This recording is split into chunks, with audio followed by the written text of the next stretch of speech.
功德灵珠已被我击中受损，无法再吸取你们填海眼的功德。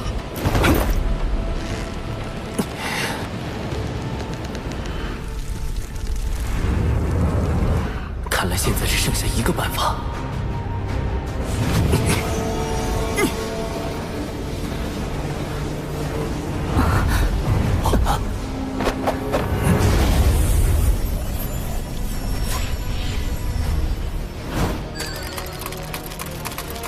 长庚道友，需要我们做些什么？云霄仙子，我已参悟出填补海眼之法，只要有足量功德，就能终结今日大祸。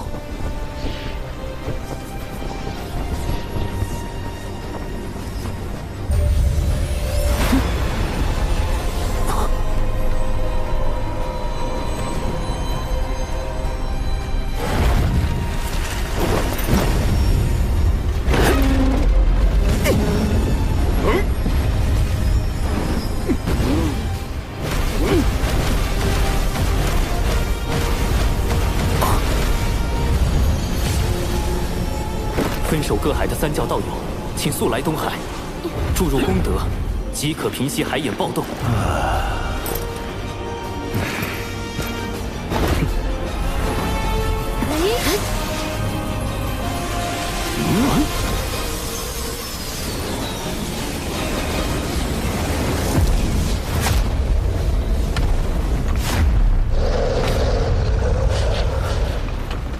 大家的功德都快耗尽了。还是不够，怎么办？有劳诸位为我龙族费心至此。龙王，你海眼被破，我敖广身为龙王，难辞其咎，所有罪责我一力承担。您得天庭神位，自身业障尽消，已不必再以身填补海眼。既如此，我便献出神位，为族中子民承担宿命。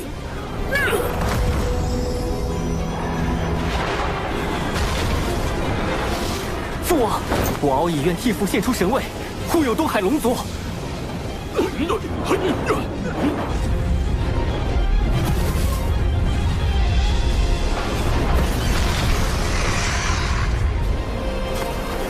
一命填海眼，虽是龙族自古必须承担的宿命，但龙族先辈犯下的罪，真的要龙族世代偿还，直到血脉断绝才能还清吗？啊！若天道不管，我该怎么办？剩下的交给吾来做吧。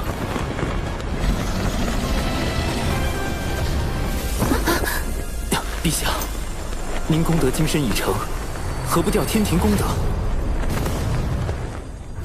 迟疑片刻，便是生灵涂炭。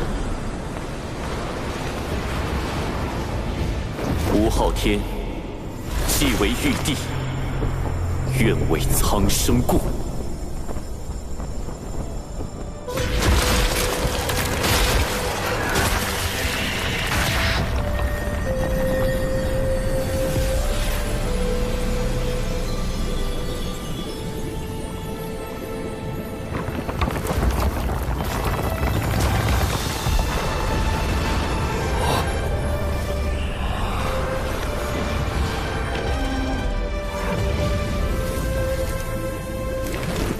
水神大人，那位天将是？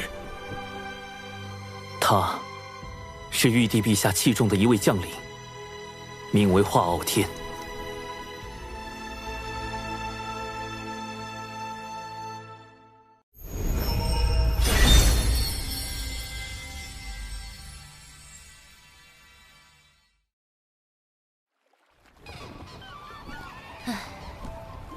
未经道祖应允，私自动用功德金身填海眼，道祖必会降罚于你。师妹，你可还记得道祖将吾等立为天庭帝后那日？吾等从前只是守门童子，哪里做过什么帝后？天庭空空荡荡，吾不知自己该做什么，也不知这玉帝之位具体为何。今日你可明了？玉帝周旋，吾心有恨也。吾天庭之四海，何以被妖天云孽如此欺凌？大能动辄兜转乾坤，吾须去约束；天地与生灵，吾须去掌控。吾之天庭，便是要让强者不可恒强，弱者可安天命。师妹，儿可愿随吾前行？前路漫漫，愿与师兄执手共剑。风有徐徐，也有静寂；云有舒卷，也有注记。既以海眼祸害苍生，吾必当还之以雷霆。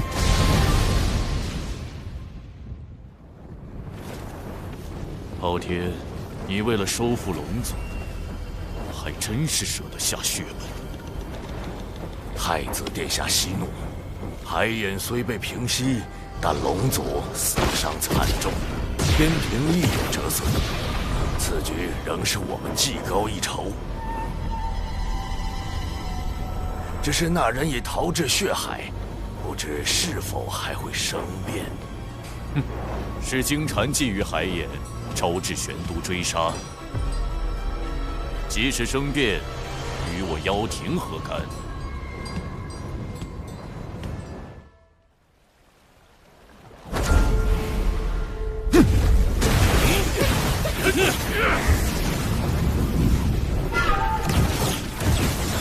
金蝉开启海眼，其罪当诛。若修罗族要做他的帮凶，贫道当以同罪论处。血海不枯，修罗不死，玄都大法师能奈我何？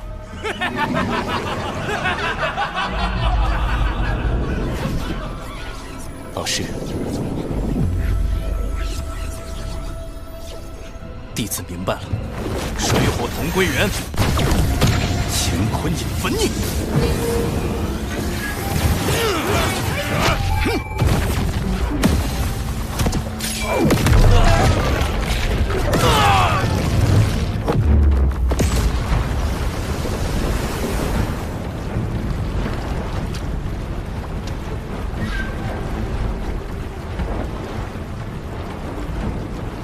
不好，金蝉利用修罗族拖住大法师，趁机逃脱了。你回去后继续盯住金蝉，这是重通三头蜘蛛丝，可以辅助你监视他的行踪。大法师，有位线人能暗中助我们找到金蝉。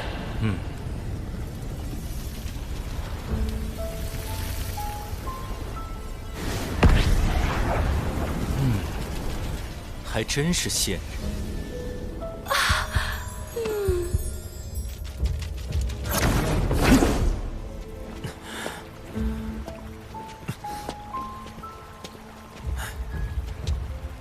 文静，金蝉可有何异常？他身上的功德之力在急速增加，几乎快要凝成金身。怎么回事？他竟没把功德灵珠上交给西坊教，就自己偷偷用了。不对，西坊教、妖庭、修罗族都在为金蝉做掩护，这背后一定有一个极其隐秘且更为宏大的计划，而这个计划的核心就是金蝉。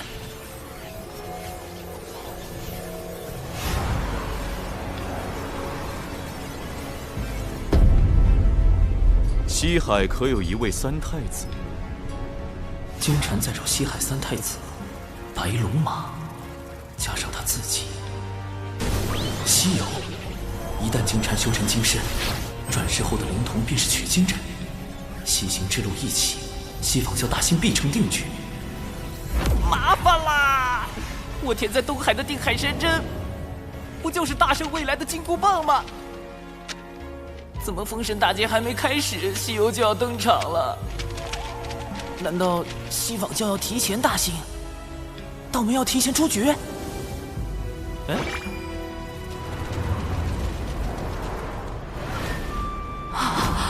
危险！快离开！文静，文静，能令他如此恐惧，还能瞬间瓦解他全部法力的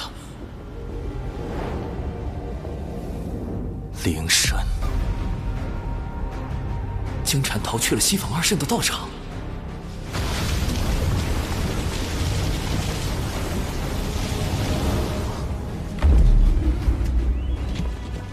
灵山乃西坊二圣清净之地，何人敢来生事？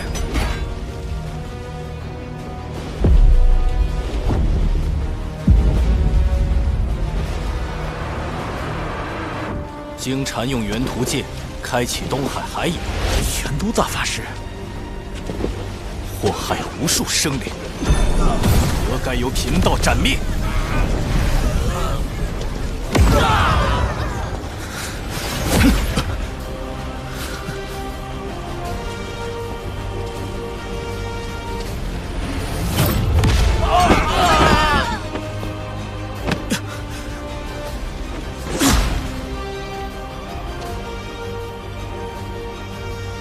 专题师叔，为何阻我？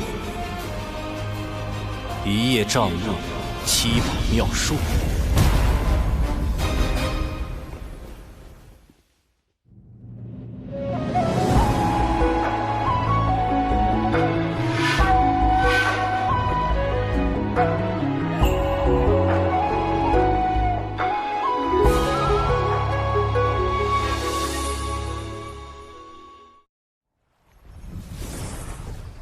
大法师这么快就杀去了灵山，还和西坊教春提圣人的七宝妙术刚起来了。金蝉是西游的关键，西坊二圣定会全力保他。哎，太清老爷传消息来了，去灵山杀金蝉，这就是太清圣人的破局之法。硬拼的话，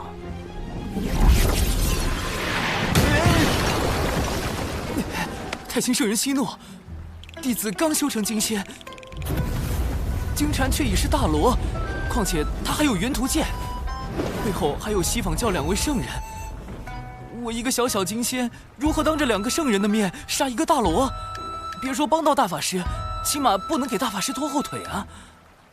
哎呀，你这怕啥呀？那金银天天搁外头溜达，搞什么玩意儿普度众生？灵山里也就准提一个圣人。那本塔照你，以后咱就干呗。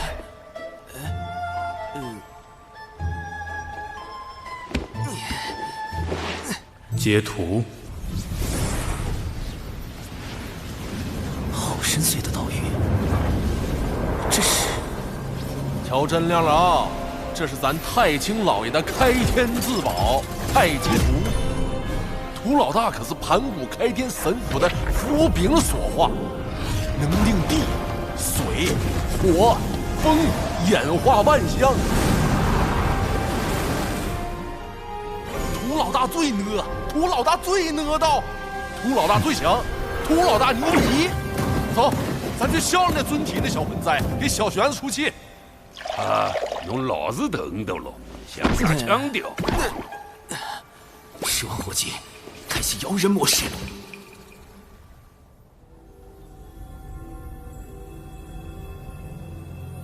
既来灵山，远离颠倒妄想，因果可灭。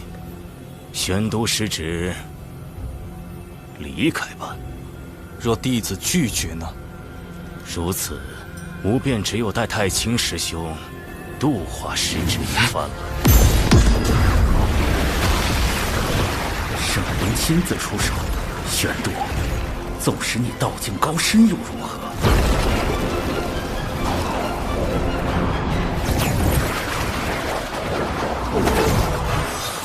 万劫化妙术，庄严明清。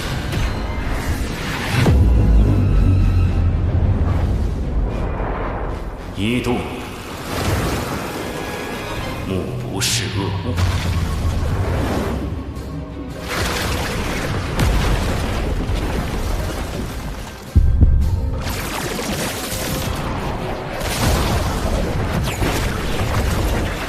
二不闻恶声。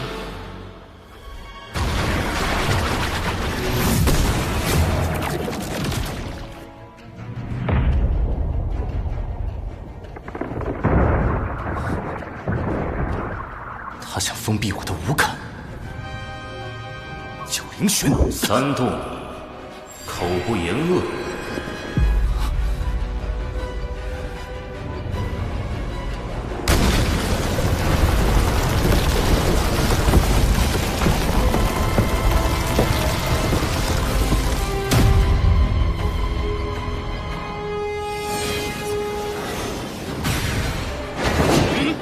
大法师，得罪。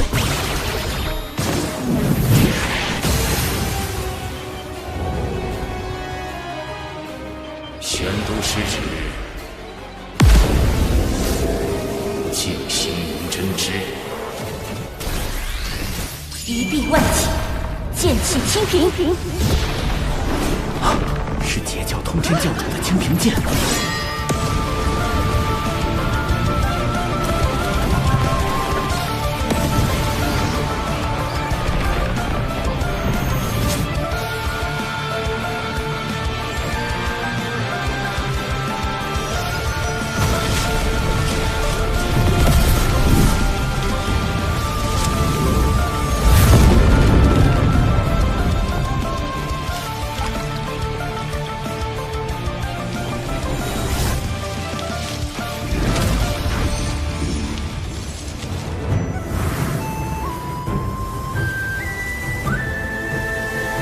清平剑至，如通天教主亲临。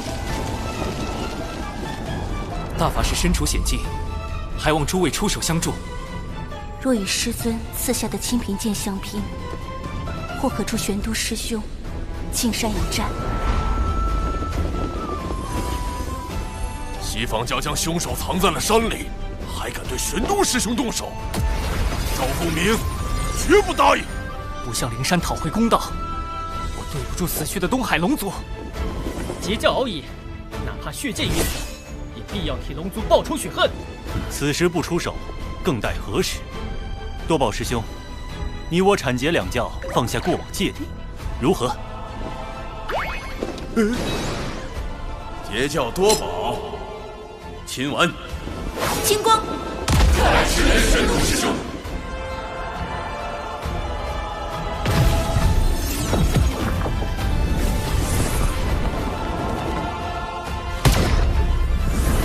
阐教广成子，奉师尊元始天尊之盘古幡，问责海眼事宜。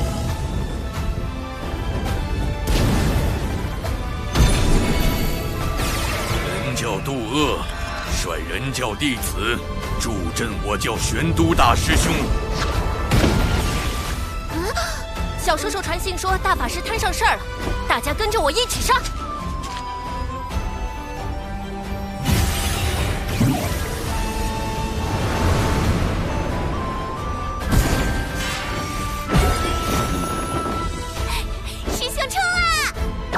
啥呀？我们是来凑人数的，真打起来可别犯傻。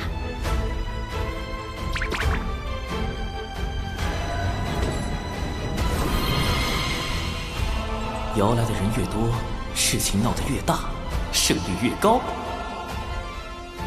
人教弟子天庭水神，禀太清圣元，玉帝陛下法旨，前来相助玄都大法师。今日道门三教前辈俱在，我们何不以大义对灵山施压？只要三教一心，便可借道门三圣之威，震慑西方教圣人。冲啊！给他们看看我们人教的威风！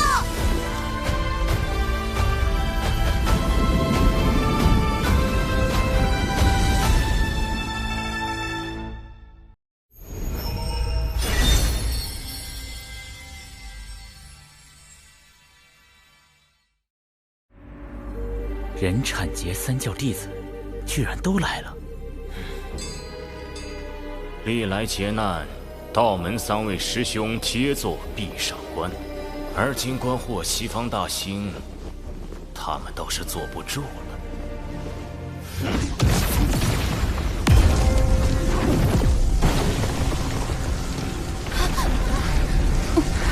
家小心！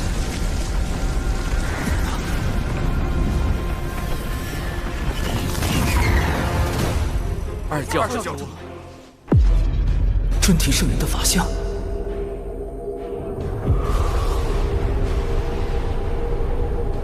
这就是圣人的压迫感。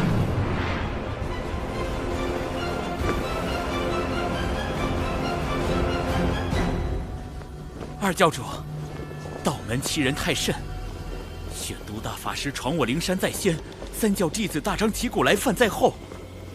他们这是要联手打压西方教，扬道门声威啊！此言差矣。玄都师兄前来，是为缉拿与元图剑开启海眼的真凶金蝉。仙子凭何断定元图剑在金蝉手中？又如何证明他开了海眼？你把金蝉交出来，我等搜魂一遍，真相自知。污蔑金蝉的是诸位，自然该由诸位拿出证据。若拿不出，还请二教主为我等做主。好个白脸！他故意偷换概念，把缉拿海眼凶手之事说成是道门挑衅西方教，就是为了给尊提圣人铺路，让他随时可以弑杀冒犯圣人的三教弟子。大法师，我有一个计划，趁尊提圣人将心神放在此处，我潜入灵山捉出金蝉，请大法师务必吸引住圣人的注意力。捉蝉就捉蝉，躲着干啥呀？没怂呢！小苍，本事嘛没啥，偷都进偷来。尊提圣人用法阵遮挡了整座灵山，若强行突破，只怕要惊动他。小事体，屠老大别冲动。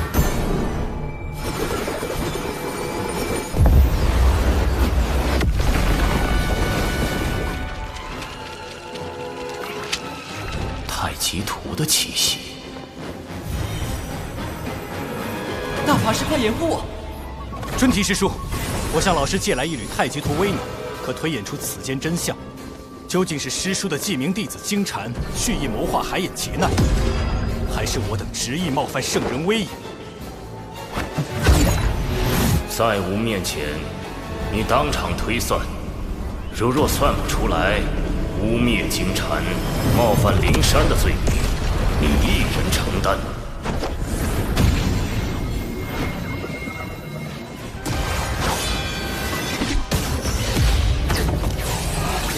依太极图推演，的确是元图剑祸乱海眼，但这与小金蝉何干？大法师，你如何能证明操纵元图剑行凶之人是金蝉？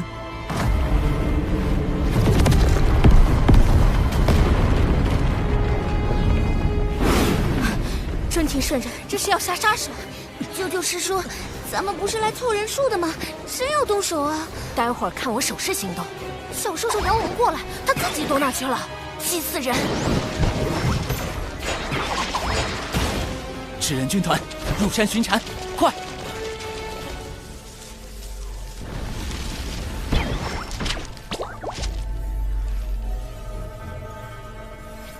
找到了！不好，他的功德金身就要凝成了，必须在瞬息之间斩了金蝉，不给他半点向圣人求援的时机。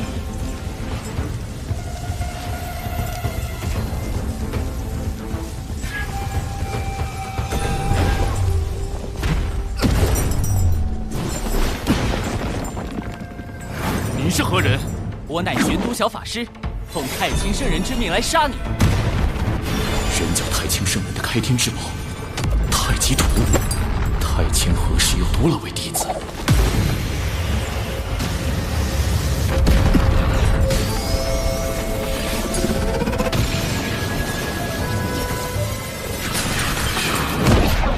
瞬移神通，金蝉脱壳，好快！太极图的杀招居然追不上他。哼，太极图虽强，你却太弱，白白浪费了他的威能。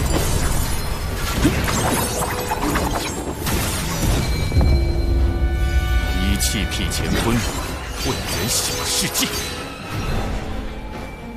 凭空划破乾坤，开辟混元小世界，这就是大罗级别的神通吗？开！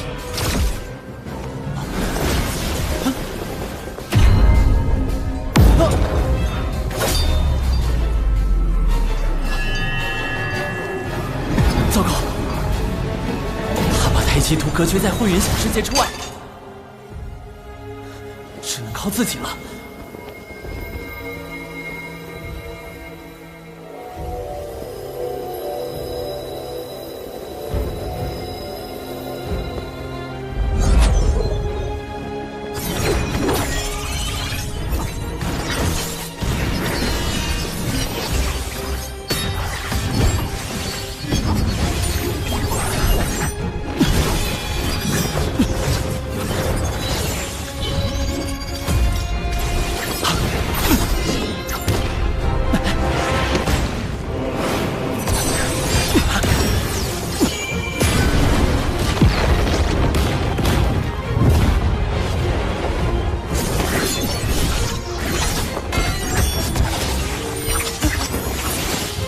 在我的混元小世界，阴阳、五行、方位，皆由我来制定。我就是天地，根本无路可逃。必须得破了这个混元小世界。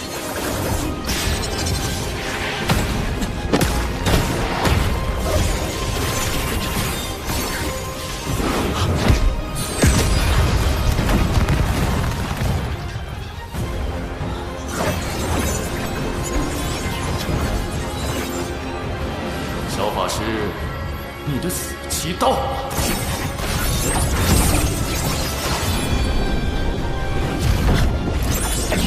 72金仙境纸人出！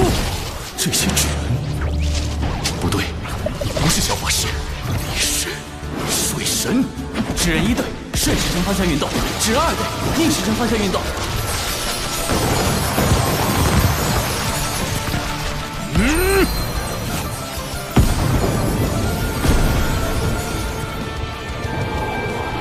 升温准备。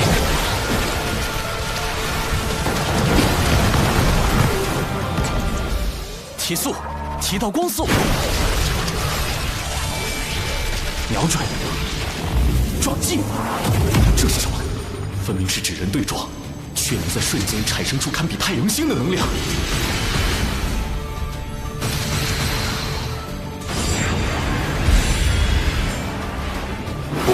不对。是人灵暴阵，黑洞。他前辈，护！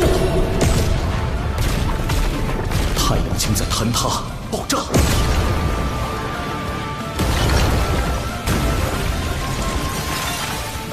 我的混元小世界要被撕裂了。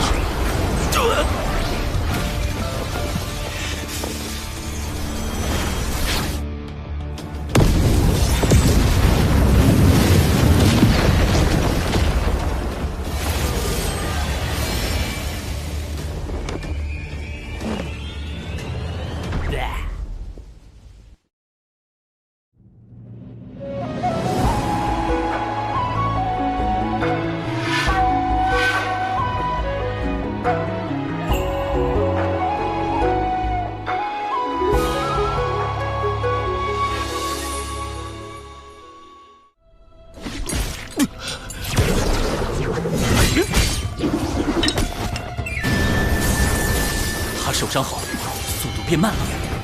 趁现在，胡老大！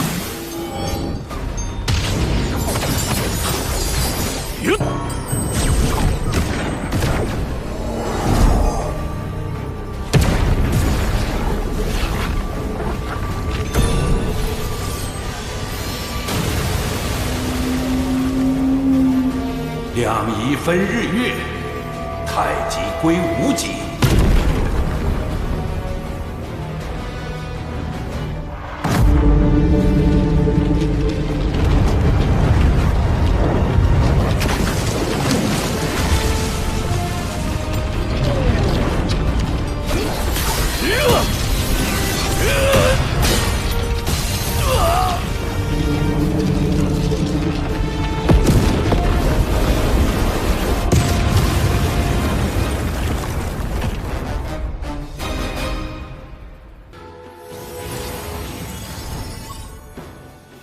还没死透，赶紧补刀！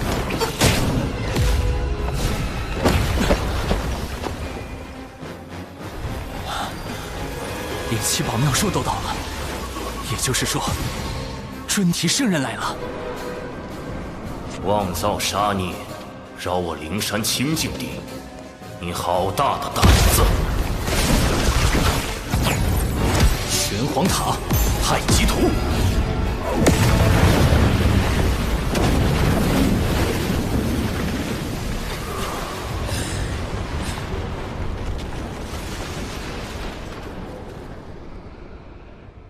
今日有我玄都小法师在，谁也伤不得敖乙殿下。是他。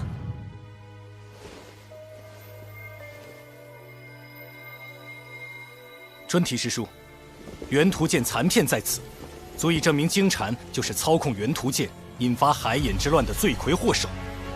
事关海眼劫难与天下苍生安危，还望圣人严查，切莫被金蝉这个心术不正的鸡鸣弟子所累，污了圣人威名。尊提，你敢当着三教的面杀人灭口吗？大法师，小法师，太清师兄真是收了2个好弟子。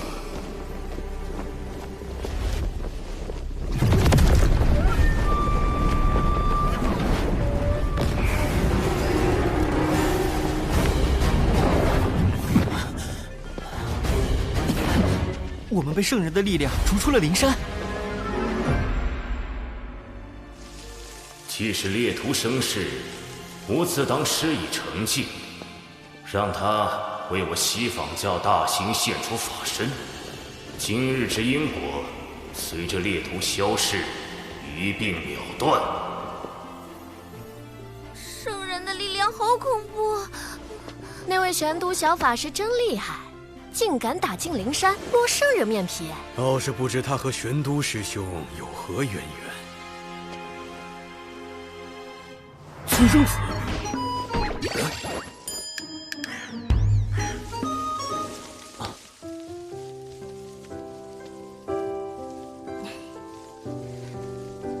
道友曾说，未成圣者，在圣人面前，终究是蝼蚁。不可大意。道友亦要珍重自身。他认出了我，多亏道友将那金蝉绳之以法，以感激不尽。是我失手，未能彻底斩杀金蝉。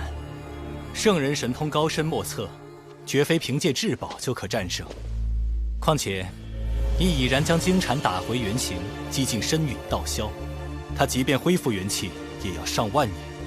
西坊教想让金蝉转生成取经人，以西游之势大兴西方，只怕也要等万年以后了。文静，潜伏待命。都杀到灵山了，还要潜伏？水神想叫我做什么？这差事越来越刺激。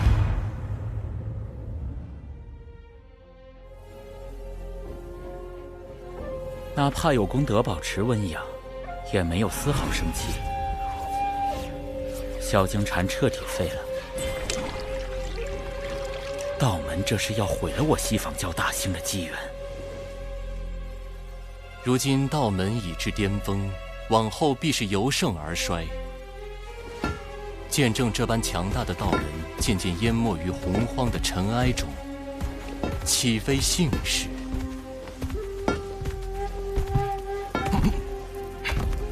二师尊，机缘虽散，但因果未定。弟子尚有转圜之法。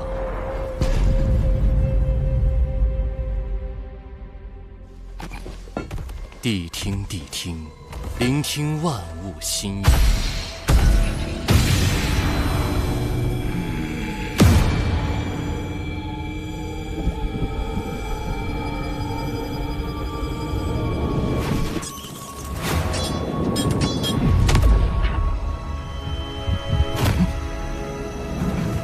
主人，找到了。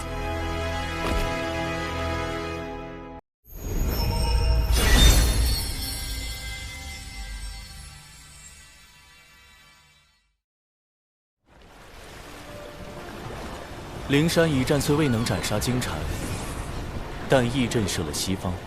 长庚爱卿辛苦了。此次海眼被破，龙族死伤惨重，终究是小神谋算不足，请陛下降罪。爱卿已尽全力，何必将罪过包揽于自身？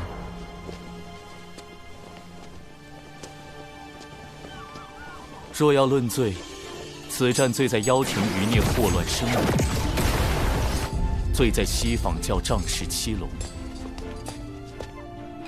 更罪在天庭势单力薄，给不了可用之力。陛下，不久后，吾便会去下界历劫，届时天庭事宜会暂交王母处置。如今天庭刚刚步入正轨，又有妖庭在旁虎视眈眈，陛下此举无疑是将自身与天庭置于险境。小神斗胆，您可是有不得已的苦衷？果然，瞒不住爱卿。海眼破开之时，按天道之意，必须由龙族以命去天。哪怕龙族已归顺天庭，却还是得不到天道的垂怜吗？天庭本应顺应天道，但吾以功德金身镇压海眼，违逆天道，自当受到责罚。可陛下此举，庇佑了无数生灵，如何能……这就是天意，这就是天道。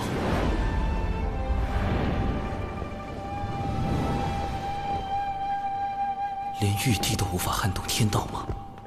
历劫一世，便是100年。陆压早知化傲天乃吾之化身，而且他是妖庭太子，熟悉天道规则，下界之事瞒不过他。100年内，妖庭必有所动，天庭唯有快速壮大，方能震慑群妖，令其不敢再生反叛之心。陛下所言甚是，眼下天庭要强大，就必须先强兵。说得好，今日你我不论君臣，好好聊一聊这强兵之路。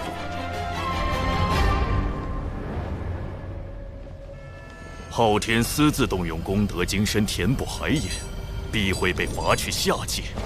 上次道祖红军拦我，是为保护昊天，而今昊天将暂离天庭，正是妖庭举兵伐天的大好时机。东西何时能练成？尚需100年。100年？那时昊天早已归位。不行，此物关乎伐天大计，必须设法尽快练成。西坊教地藏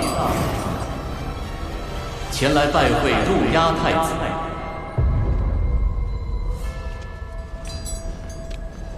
地藏，你怎知我在此地？难不成西坊教一直在跟踪我？贫道在3000世界及5部洲游历多年，自有寻踪之法。殿下，此人应是西坊教结阴圣人最为青睐的那位弟子。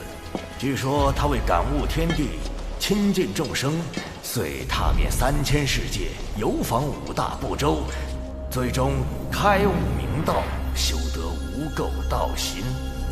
西坊教派他过来，只怕所图不小。太子不必如此戒备。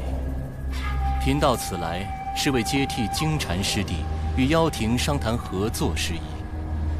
我灵山需要借妖族之名义，以报天庭道门所辱之恨。我与西坊教的合作，并非互帮互助，而是各取所需。要让妖庭冒着被多方势力针对的风险，灵山能给什么？太子记挂的那件东西，贫道有一法，可助其早日练成。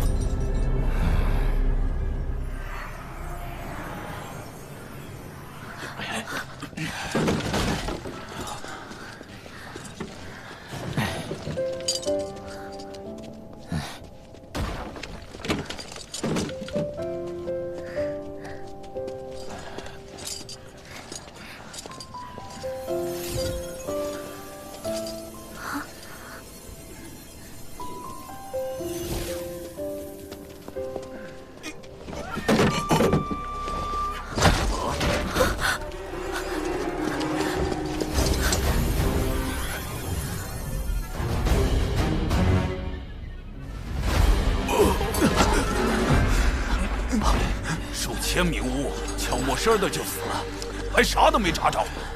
再整下去，咱六道府的巫全没了。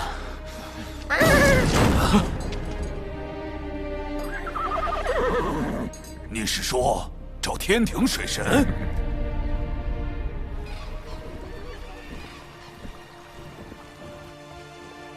与陛下促膝长谈，总算完善了招兵计划，但高端战力空缺仍是大问题。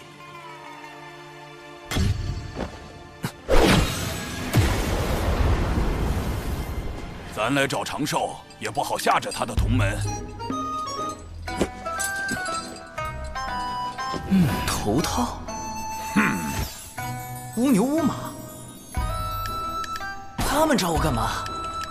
此事不宜惊扰门内。长寿，我，你牛哥，嘿嘿，咱这次来是有事相求。六道府有难处，元帅尽管言明，只要力所能及，我定斟酌而为。哎，力所能及后面，不应该是全力以赴吗？是这样的，我们巫族肉身强大，连修罗族的毒都能硬抗，更别说生病了。但最近常有巫莫名死去，蹊跷吧？修罗族一直与巫族打仗，这事有没有可能是他们所为？你们人教大法师刚虐了那帮杂碎，他们现在还泡在血海养伤。我们本打算乘胜追击，却不想出了这档子事，只能休战。我们此来是请你拜托水神，去跟天道求个情。元帅认为是天道在施罚巫族。这事说起来老尴尬了。巫妖大战时，祖巫共工撞破不周山，致使天柱倾塌，天河之水泛滥成灾，祸及众生。天地间满是散不去的冤魂。我等追随后土娘娘入六道府为巫族赎罪，也不知这些年有没有还清。天道施法，陛下应当知道，但并未听他提及。此事只怕另有蹊跷。不过，六道府的巫实力强悍，若能收编他们，正可弥补天庭高端战力的空缺。两位放心，我这便告知水神。得去六道府走一遭了。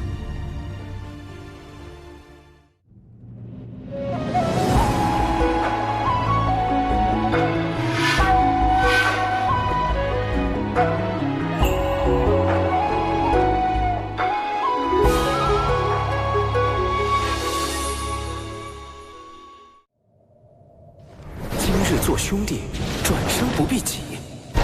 六道府欢迎水神。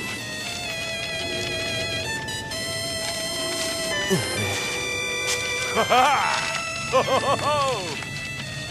我已切身感受到巫族似火般的热情。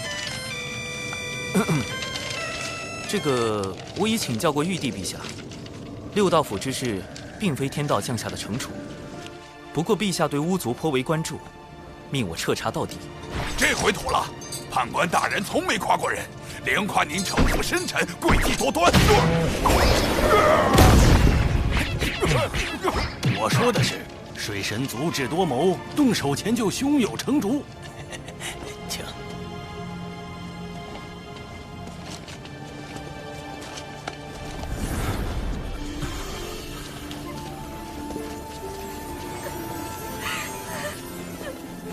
那桥也有巫出事了，快！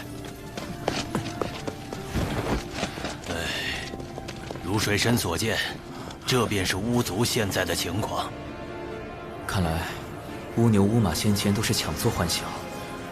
巫族的情况实在是不容乐观，没有外伤，也并非病症，这些都是突然就死了吗？我们排查许久，未发现异样，这才将其归于天罚。这种情况持续了多久？最先出问题的是哪些巫？约有月余。最初只是些寿元将尽的巫，但后面死的远未到人书生死簿中记载的寿数。此事确实透着诡异，眼下只能一个个排查了。诸位，请检查一下六道府的水源、食物以及制衣材料，可有投毒迹象？出问题的是整个六道府，要覆盖如此大的范围，只有阵法。六道府内可有阵法痕迹？可否带我去看一下那些巫的死亡地点？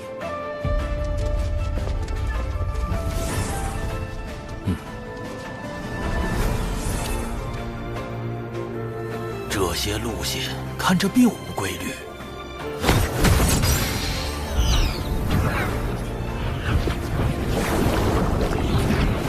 这里怎么会有精魄？阵法确实不在六道府内，而是在外面。那些巫的精魄经由地脉，被阵法吸到了别处。我进去探查，这里便交由各位了。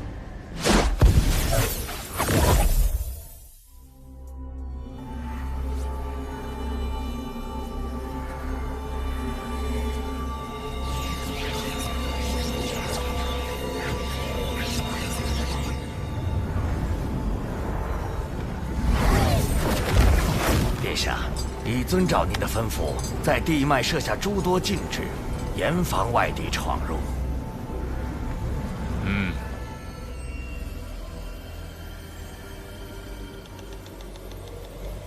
这条地脉是唯一一条连通六道府所有地脉的主干，巫族精魄也都归于此脉。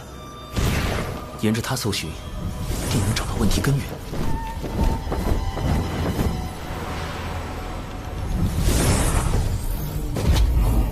地脉中怎么有一股奇怪的道韵？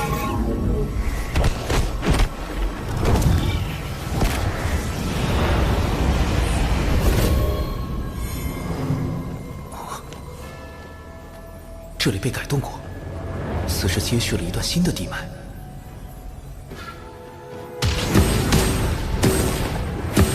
这是引导神识探查的禁制，方才那股道韵是故意放出去的。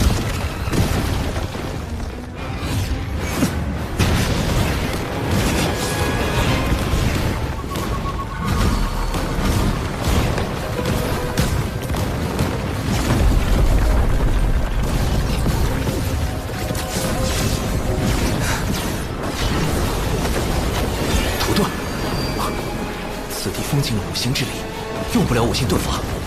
地脉是唯一的线索，无论如何，必须在它消失前到达终点。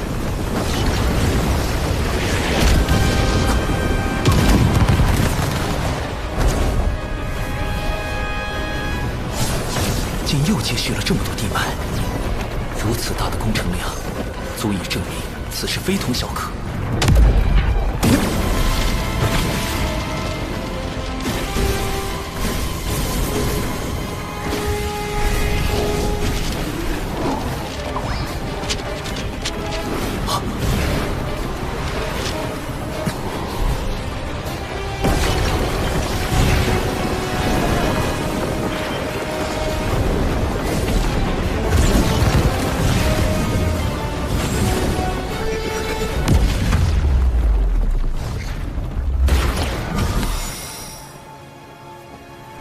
找到了，这么多巫族精魄，幕后黑手究竟想要干什么？神识被隔绝在外，看不到阵内，如此，便只能借太极图一关了。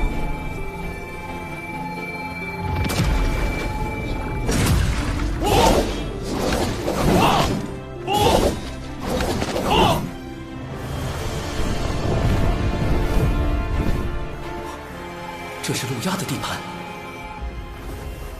用巫族精魄熔炼，速度比以往快了数倍，距离成剑还需数日。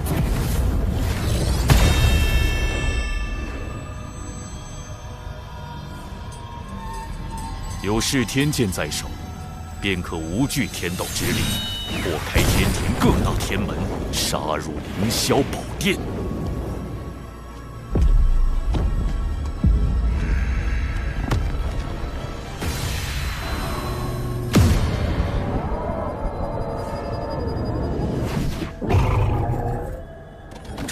水神来了。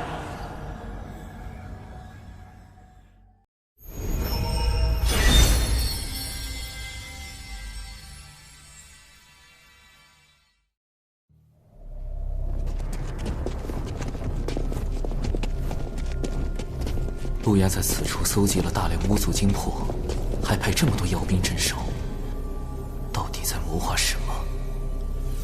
要找回六道府巫族的精魄，我必须进去一探究竟。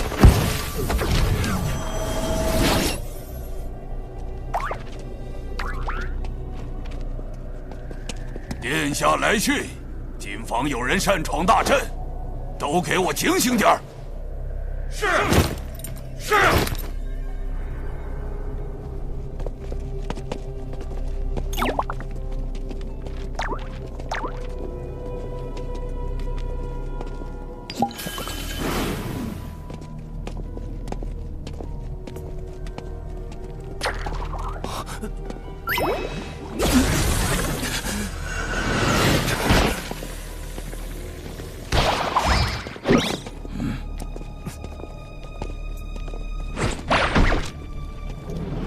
此地妖兵粗略估计有10万之数，看来上回我端掉磁铁成兵器后，陆牙反听的贼心不死，便在这里重新整治妖兵。只是这与巫族有何关系？水神已进入妖生山。哦，我这坐骑唤作谛听，可探查万物心声，包括太子你。水神潜入妖生山，且不说山外大阵何等精妙，以我的神识也未能察觉，他怎可能探查？水神潜入妖生山，且不说山外大阵何等精妙，以我的神识也未能察觉，他怎可能探查到？谛听既有如此神通，为何不早些告知？李桑，你故意将水神放入妖生山，这就是你们西坊教的诚意？竟从一开始就在探听我的心声，好一个谛听，好一个地藏！若非眼下是炼制噬天剑的紧要关头，真想除之这个祸害。承蒙您看得起，竟然对贫道这坐骑起了杀心。谛听探查万物心声，不过是为了防护妖生山。这期间，虽说不慎听见了太子的心声，但说到底，也是在帮您呢。若您有办法屏蔽谛听的探查神通，那自是两全其美；若没有，恐怕还得委屈您一下了。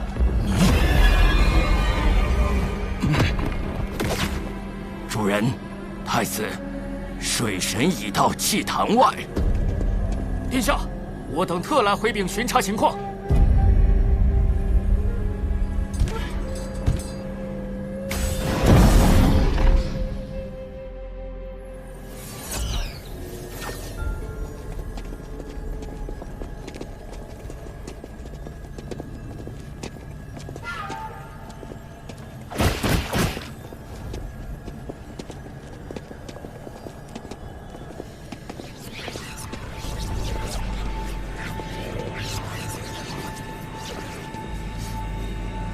炼剑精魄，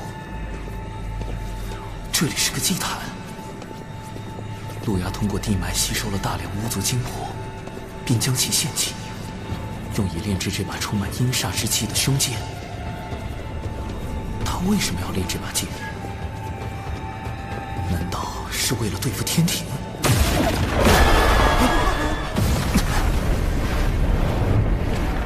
陆牙，他竟然在这儿！被发现了！什么时候？地底深处还有纸人。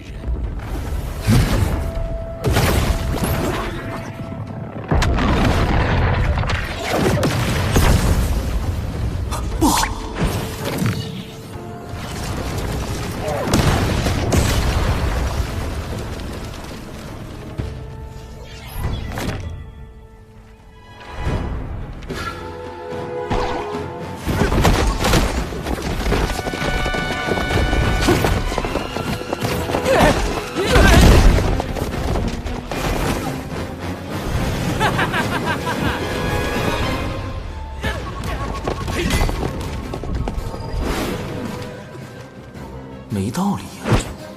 陆压的神识再强，也不可能找出纸人所有的藏身处。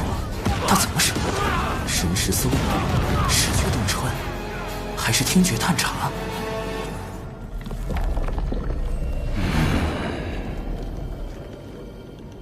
陆压旁边的一人一狗，看着装颇具西方教风格，莫非是京城的妓女？西方教派来与陆压接洽的？西方教，听觉探查，难道？糟了！不能多想，不能多想，不能多想！太清圣人的道场斗帅宫，一定能避开这探听神通。大法师，救救我啊！地藏，我这就用太极图推演一番。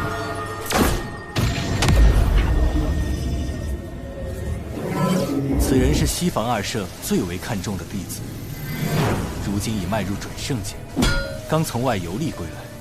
他有一坐骑，名唤谛听，可探听洪荒生灵之心声和对话。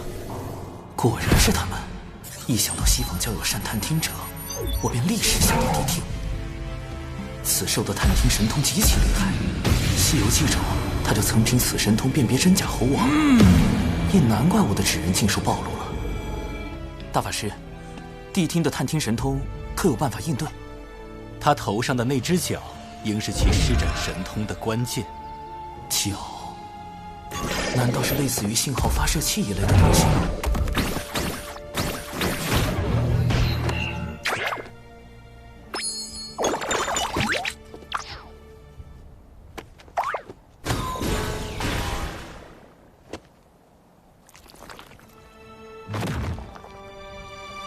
我有办法炼制法宝对付谛听，只不过渡仙门内恐怕不太安全。你小子，不就是想在兜帅宫练法宝吗？放心吧，老师此前已叮嘱过我，你若想用紫金八卦炉，尽管用便是。传闻除太清圣人外，只有大法师用过紫金八卦炉，太清圣人竟答应给我用。我原本只想留在兜帅宫躲避谛听探查，没想到太清圣人竟然那么大方。不止如此，太清圣人将紫金八卦炉借给我，代表了他对陆压炼剑之事颇为重视。看来此事不仅仅是涉及巫妖两族恩怨那么简单，背后恐怕另有隐情。谢太清圣人，谢大法师。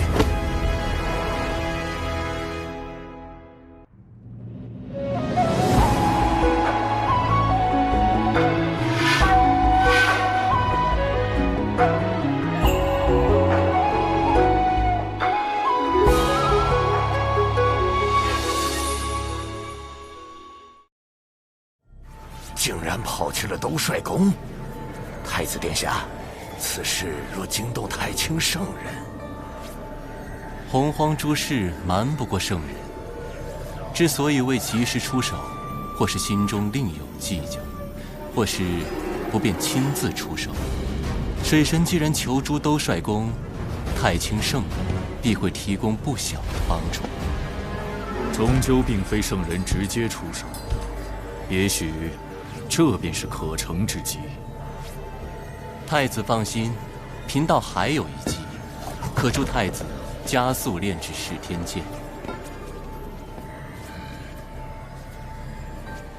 倘若我打造出屏蔽探听心声的心声屏蔽仪，能否对付谛听？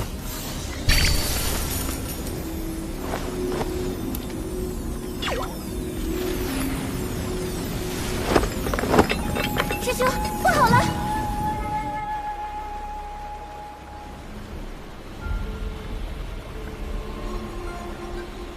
症状和六道府巫族一模一样，怎么连熊灵力也……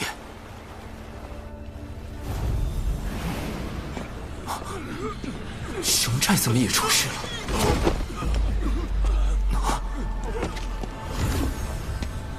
陆压不是只需血巫的精魄吗？为什么连熊寨也……他身上怎么有巫的气息？我懂了，怪不得熊寨寨民和熊灵力的身形如此伟岸，因为他们是巫和人的混血后裔。体内有巫的血脉。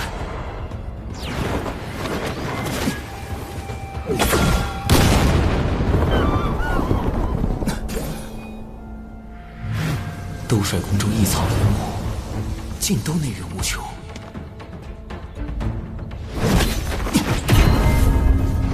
地藏和地庭应该是强化了祭坛，通过地脉吸取了更多精魄。再这样下去，不止六道府，整个熊寨乃至熊灵力都会有灭顶之灾。要阻止陆压炼剑，拯救巫族，必须先尽快打造出新生屏蔽仪，否则我的每一步将被陆压知晓，那就永远失去了获胜的可能。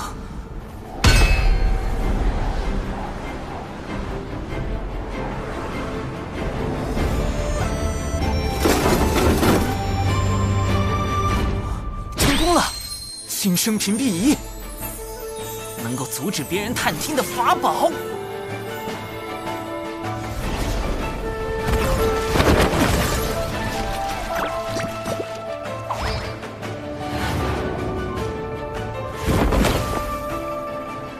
殿下，谛听已经很久未听到水神的心声，看来他是躲在斗帅宫内，不敢外出了。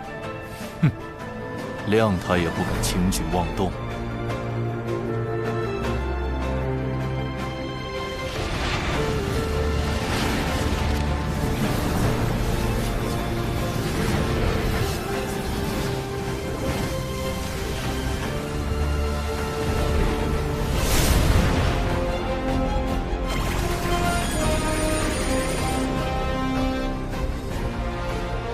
综合小指人的监视，陆压与地藏地听目前应该是分头行动。陆压专心在祭坛炼剑，而洪荒各处出现的大量祭坛，应是地藏和地听的手笔。熊寨死伤的家具也与此有关。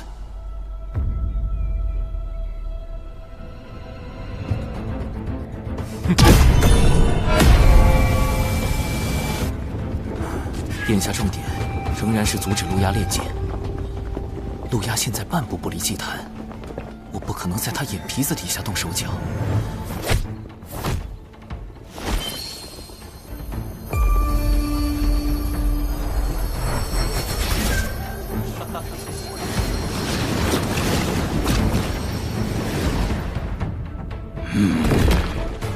水神有动静了，他已前往六道府和天庭整治军队，准备兵发妖生山。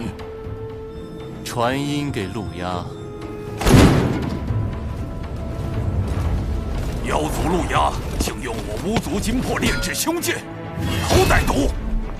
实不相瞒，此前我为探查巫族金魄一事潜入此山，也不知那陆压用了什么法子，我竟屡屡被他发现，暗中潜入不行，就只能强攻入此山后再夺剑了。今日仰仗诸位。水神尽管放心，我族目前可用的兵力虽不多，但他们都是参与过巫妖大战的远古战士，实力不容小觑。趁我等还未受到陆压炼剑的影响，愿立即举兵，随您攻入山区。教主哥哥，敖乙也愿往。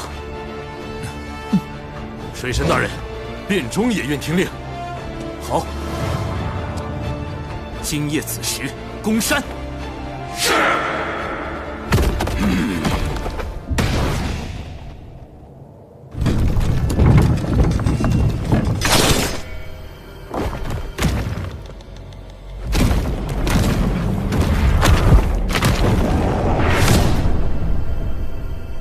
今夜子时攻山。殿下，水神这是走投无路，要明抢了。妖生山内兵力充足，我陆压何惧不战？这么久没听见水神心声，这下却突然要攻妖生山，谛听，你不觉得奇怪吗？主人，谛听不可能听错。如果他故意让你听错了，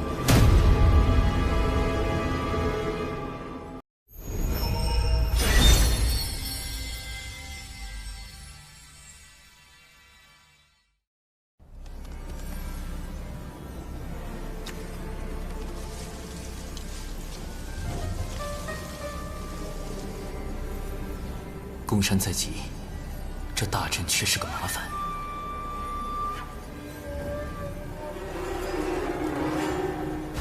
药熬已在场，倘若我用太极图，恐怕会有掉马甲的风险。毕竟太极图和玄黄塔是玄都小法师的标配。此山外大阵十分精妙，难以攻破。我有一计。啊！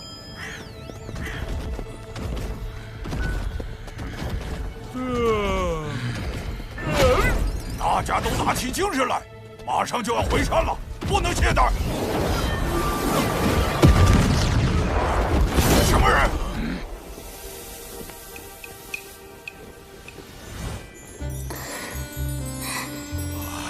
世间竟有如此出尘绝艳之女子！乐儿，莫要任性，随我回天庭复命。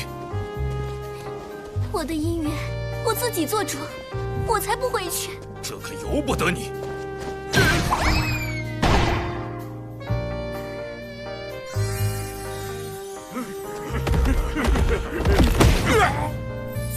仙子莫怕，我看仙子浑身是伤，不如去我洞府休息。多谢。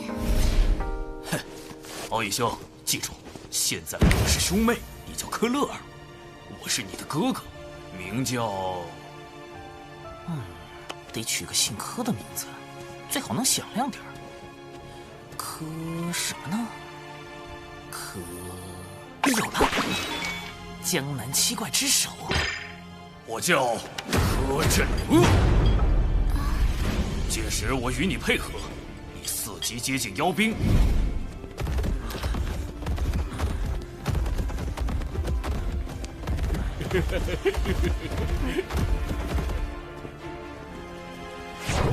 众军听令，等他开阵，随时准备攻山。是。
使美人计就可以偷袭妖生山，柯震恶，或者我该叫你水神。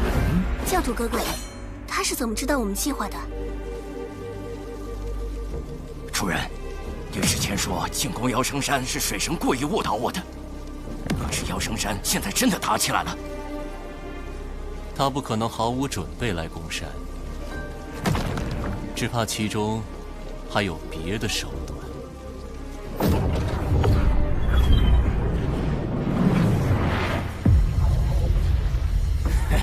我已经感受到了浑厚的盘古之力，噬天诀很快就要练成了。有了它，定能助太子攻破各大天门，重建妖庭。恭喜长老！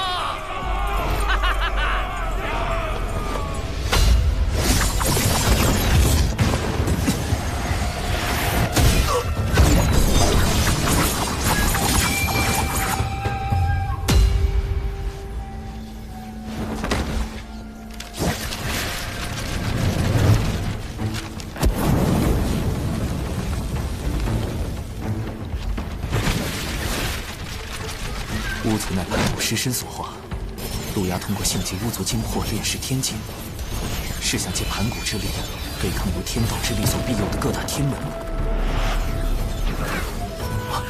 那些是巫族的。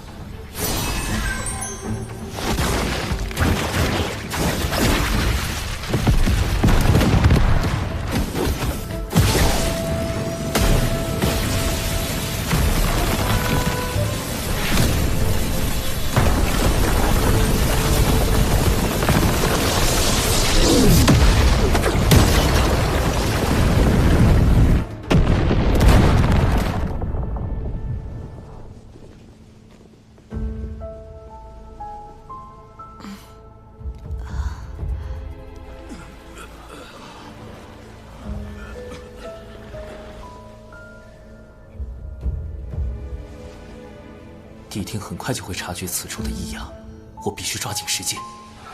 此剑关乎天庭，我不仅要终成一剑，更要将其夺回。不好！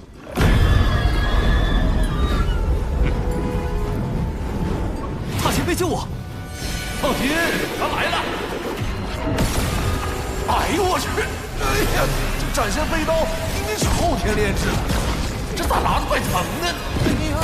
好你个水神，早就想办法躲过了谛听的探听神通。六阳宫妖圣山引我外出，在4级潜伏到此偷剑，当真是好计谋。一面设法躲避我的探听神通，一面要透假消息给我们。主人，这水神的心眼子跟你一样多。不，他比你多。能遇上这么一个对手，倒也是一桩幸事。太阳真言。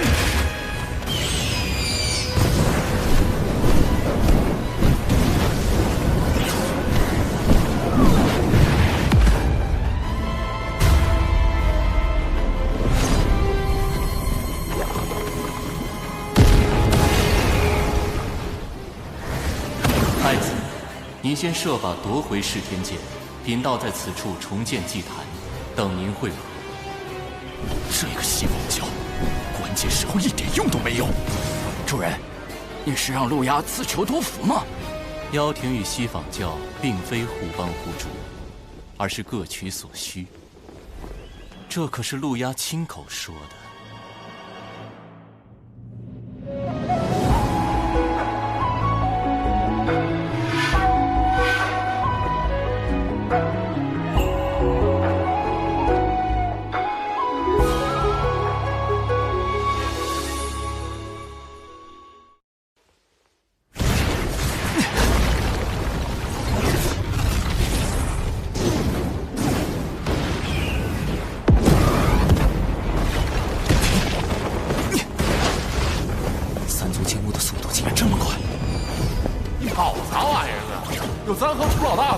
让你伺候一样。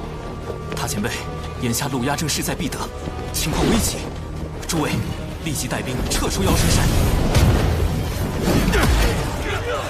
这时候撤，我们才刚打了没多久啊！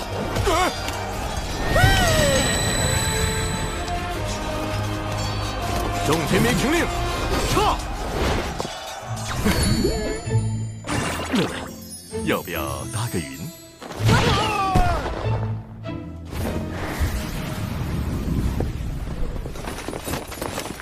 天庭和巫族联手也不过如此，快追！所有人已经安全撤离。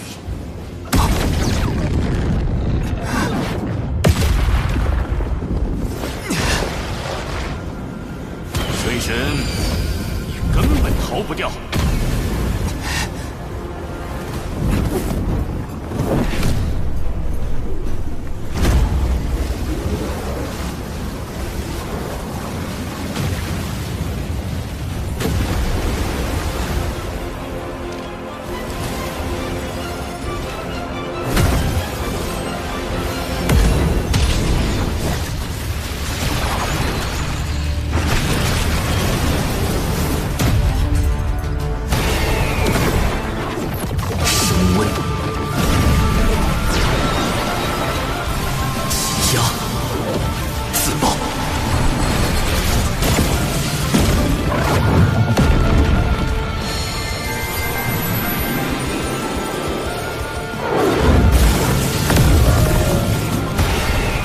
人灵暴阵，核爆！起！不好！大前辈，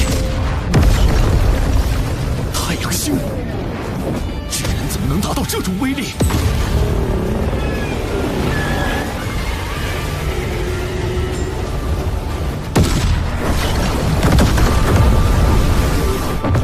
上次杀金蝉后，我将纸人灵爆阵进一步改良。将自爆纸人通过高强度压缩的方式挤压进球中，以达到更强的挤压爆破效果。之前攻入此山后，我便立刻安排了大量小纸人在山内埋下灵爆阵，看起来效果还不错。若能灭妖生山内10万妖兵，必能保天庭百年安稳。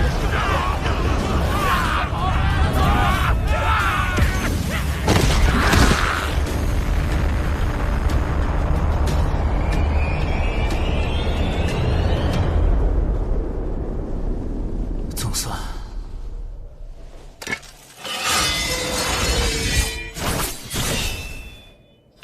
祭坛被毁后，噬天境上的妖族禁制已破，其内金魄撑不了多久，得赶紧将他们送去转生。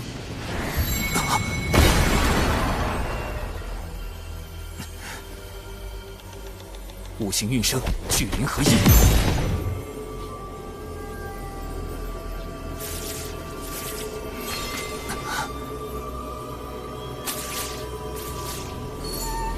不行，这些金魄承受不了聚灵阵的法力波动。六道副诸位，还请通过回魂脚将这些金魄捞回，送往六道转生盘。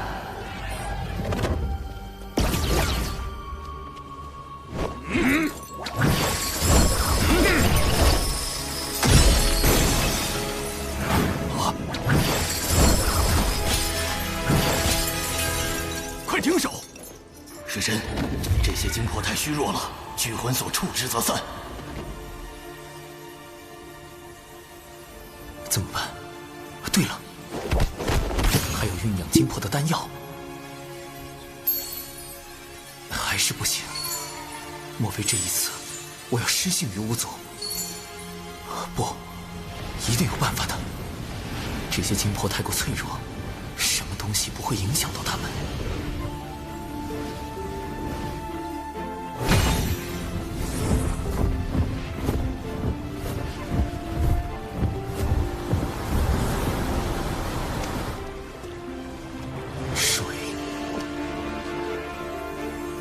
上善若水，水利万物而不争。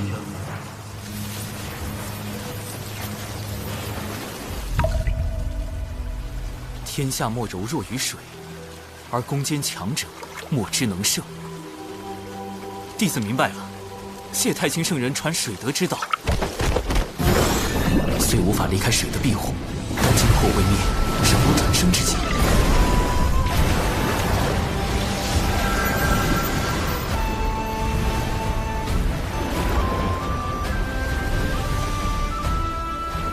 妖族战败必会退离，此地终会成为人族地盘。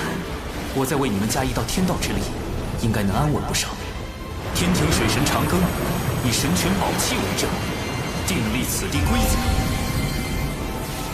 今后有饮下此地之水者，则受益金魄，孕育为婴孩，并得天庭庇佑，无病无灾，安度一生。这次行动不仅粉碎了妖庭的算计，还能拉一波巫族的好感，顺便收获了一笔不菲的功德。主人，现在的结局是你想要的吗？陆压得胜，与我较有利；陆压落败，我较亦得利。陆压能在洪荒潜藏这么多年，其后必有圣人相护。也许我们可借机一探究竟。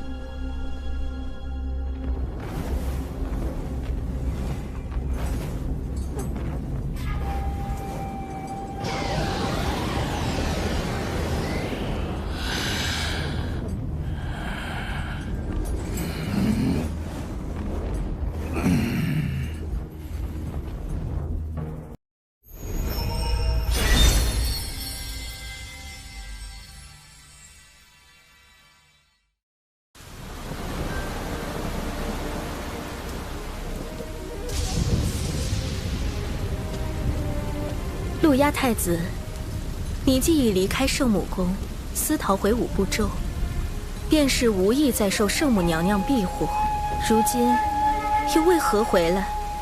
请仙子代我向娘娘解释。陆压深感昔日恩情，若非娘娘出手，我早已亡于巫族大义剑下。只是陆压身负妖庭大业，不敢苟且偷生。我要拼死一搏，也为妖庭移民之志。圣母娘娘有言，太子一日不放下过往，他一日不再见你。太子，请回吧。巫族射杀我兄弟，逼死我父母，我向他们报仇，有错吗？那天庭水神灭我妖生山10万妖兵，我妖族难道天地不容？该当此决。求娘娘为我，为妖族指条明路。唉，圣母娘娘，从前种种，譬如昨日死。路牙，吾受故人之托，照拂于你，这是最后一次。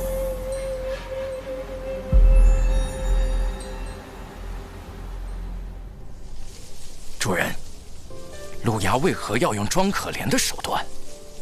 哼，手段罢了，能达成目的便是好算计。主动示弱，就可唤醒圣母女娲的故人之情，还可借圣母之手铲除水神，何乐而不为？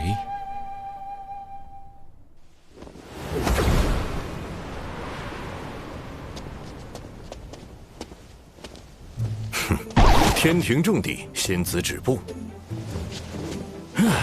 留个联系方式啊。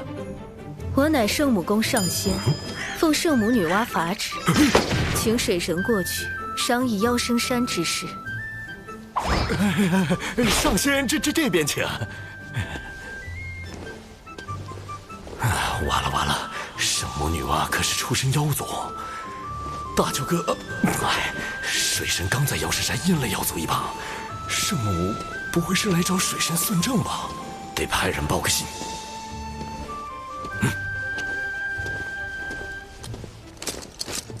长庚爱卿此番大胜，不仅得巫族之心，未来可将巫族纳入强兵计划，更重创10万妖兵，令妖庭余孽一蹶不振。而今，吾方能安心下界历劫。报！圣母传来旨意，命水神前往圣母宫商谈妖生山事宜。女娲师姐早已得到超脱，素来隐居天外，竟指明要找长庚爱卿，恐怕来者不善。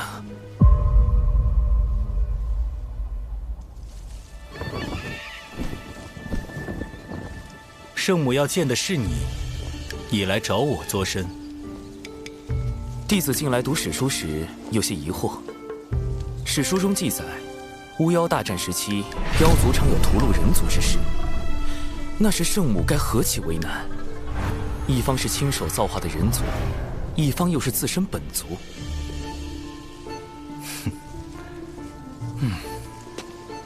我猜你真正想问的是人族与妖族起冲突时，圣母会偏帮何方吧？果然瞒不过大法师。圣母乃是6圣中与天道关联最深的圣人，从不插手世间族群纷争。你呀，莫要胡乱揣摩圣人心意。也就是说，以往圣母既不帮人族，也不帮妖族，那她现在为妖生山之事下场，明显是要为路亚出头。路亚定对圣母有着非同寻常的意义，能与她匹敌的唯有……啊，大法师，您是圣母亲手捏的第一批人族吧？不错。大法师许久不见圣母，一定很想念吧？不如……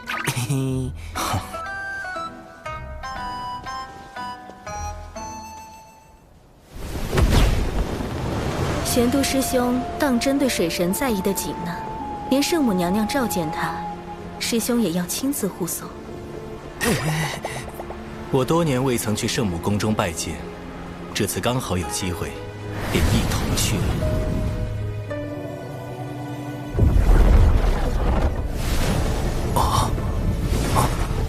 飞离五步洲这么远，横渡天外虚空还是第一次。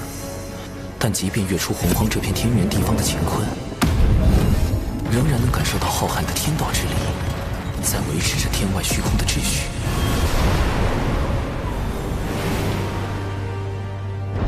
前方便是圣母宫。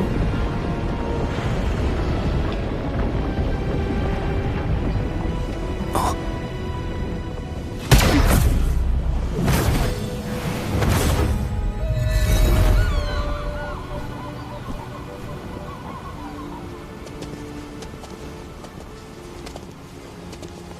启禀圣母娘娘，水神已带到，玄都师兄也跟来了。玄都去别处玩耍，吾只见水神一人。玩耍？只见我？圣母这是几个意思？有什么话题不能当着大法师的面聊吗？长寿小心，宫殿内有陆压的气息，我会在暗处为你护法。切记，勿要冲撞圣母。玄都大法师的面子也不顶用了。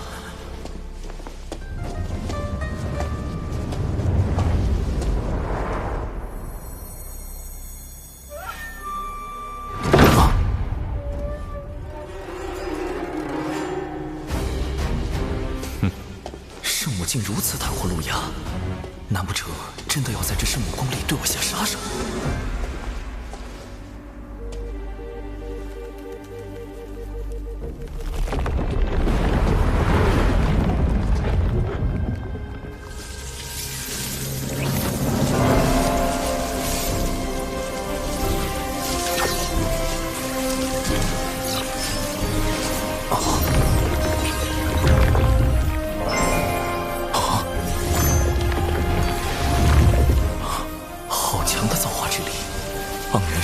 瞬间充满了整座宫殿。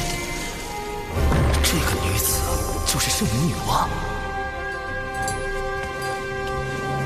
娘娘，灭杀10万妖兵的柯镇恶，就是这个天庭水神的化身。破我妖生山大阵的，就是他妹妹柯乐儿。请娘娘为妖族做主。各族消长自有定数。人妖之争自有定理，不必多提。陆压，退下吧。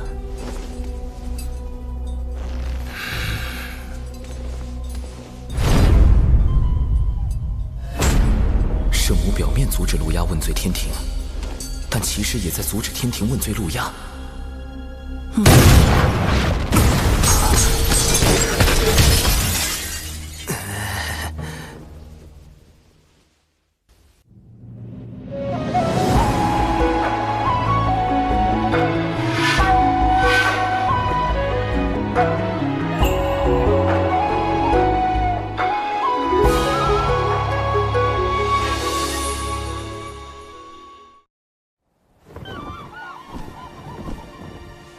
见过圣母。水神不必多礼。柯镇恶的妹妹不应叫韩小莹，为何会是柯乐儿？得取个姓柯的名字，柯什么呢？有了，江南七怪之首。韩小莹，《射雕英雄传》里柯镇恶的义妹。但问题是，韩小莹这名字怎么从圣母口里蹦出来了？很多蓝星人都不一定知道吧？自我意外脱离蓝星所在的世界，误入这个由洪荒神话所构建的世界，我曾试图探索2个世界之间的关联，找寻重返蓝星的办法，却一无所获。为什么神话世界里的女娲竟会知道与她毫无关联的蓝星世界里一本武侠小说里的角色名字？不对，只怕圣母是在试探我。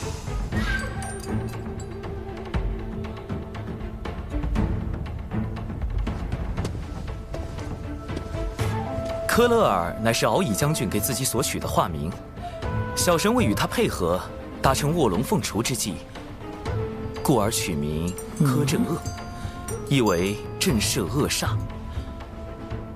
至于韩小莹，小神从未听过此人。卧龙凤雏这种蓝星人才懂的梗，圣母会察觉吗？未曾听过，只是巧合吗？没有反应。他是蓝星人的概率极低，但知道韩小莹，说明他必定接触过蓝星文化。是他曾经去过蓝星世界，还是他认识另一个蓝星人？他又为何要试探我？一，确认我来自蓝星，然后杀了我，防止蓝星的秘密被更多人知道。二，确认我来自蓝星后和我结盟，确保我能为他所用。木秀于林，风必摧之。无论是哪一种，都会给我招致灾祸。保险起见，绝对不能承认我是蓝星人。圣母至宝红绣球，他用此宝引来天道之力，要推演我的过往。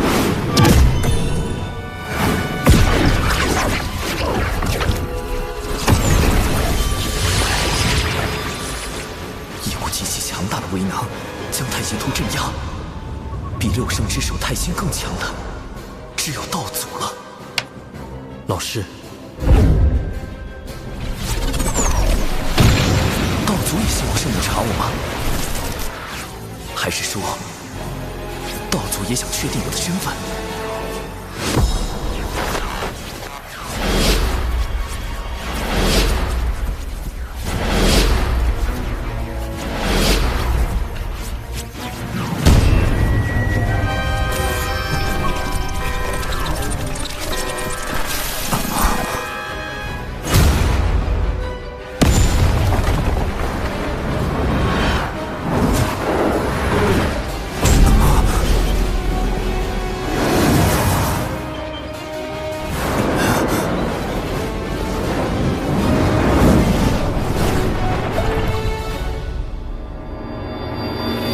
抓到你了！底牌被掀翻了，救命！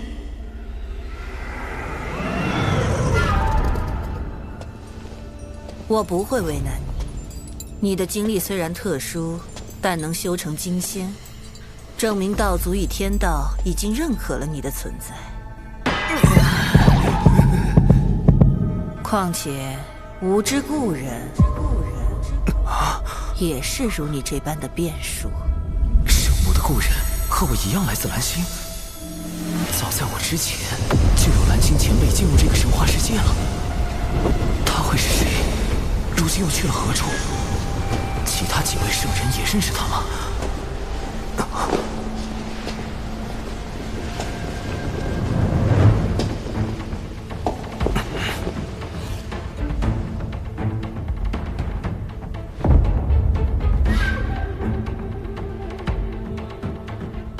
圣母，您的故人……水神如此聪明伶俐，大可自己去猜。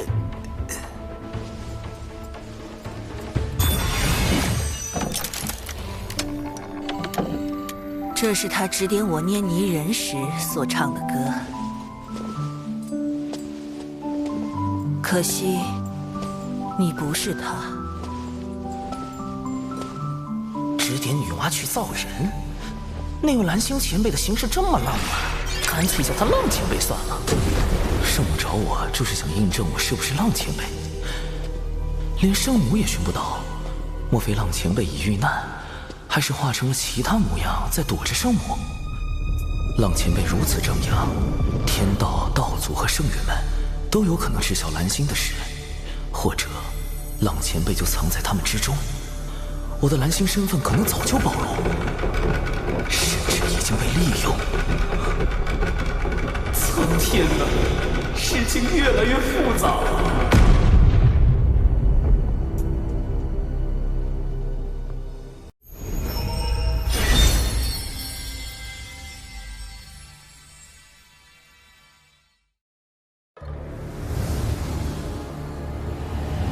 若圣母想要寻找故人，小神可奏请玉帝陛下，天庭众神定竭力相助。不急，你今日期满我，要想不追究你的罪过，需为吾完成一件要事。果然来了，确认我是蓝星人后，圣母要发布秘密任务。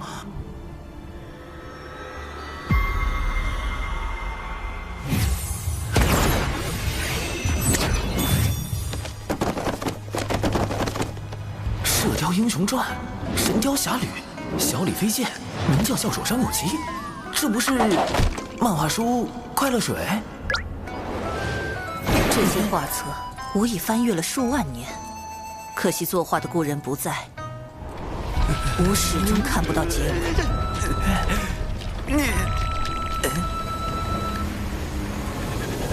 待水神为所有画册续完结局，便可离开。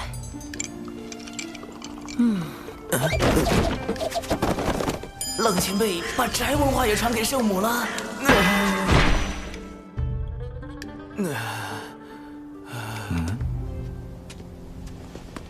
你与圣母谈得如何？总算是保住了小命。还莫名其妙画了几万页漫画，几万页啊！宅区圣人真的太可怕了，那位浪前辈实在太浪了。是我执着了，他不可能是你。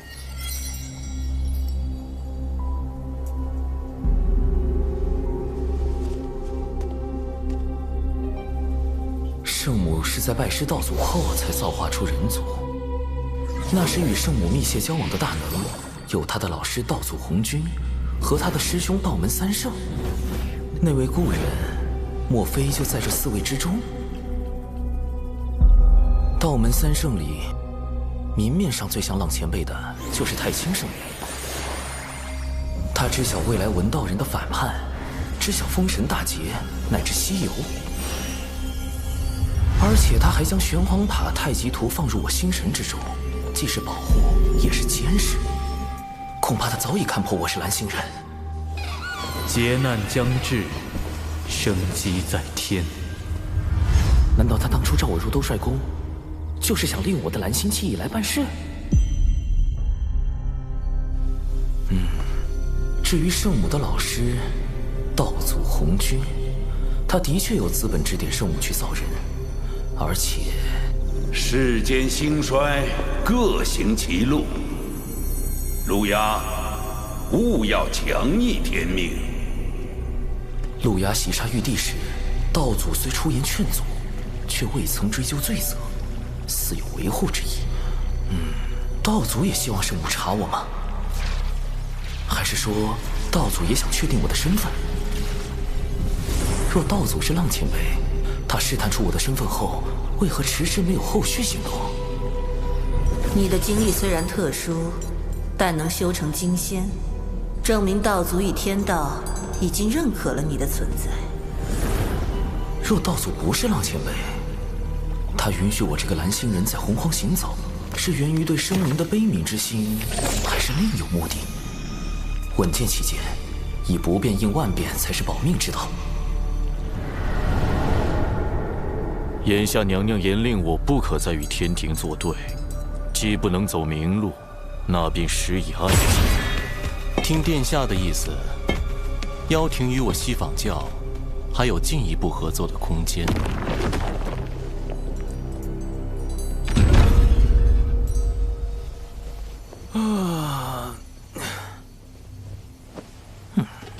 若水神已从圣母宫归来，还请速往天庭，陛下有要事相商。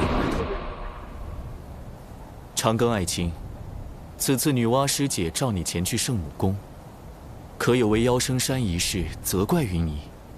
圣母深明大义，非但没有怪罪小神，反而对小神多加勉励。有女娲师姐约束，路亚应当会有所收敛。吾也可安心下界历劫。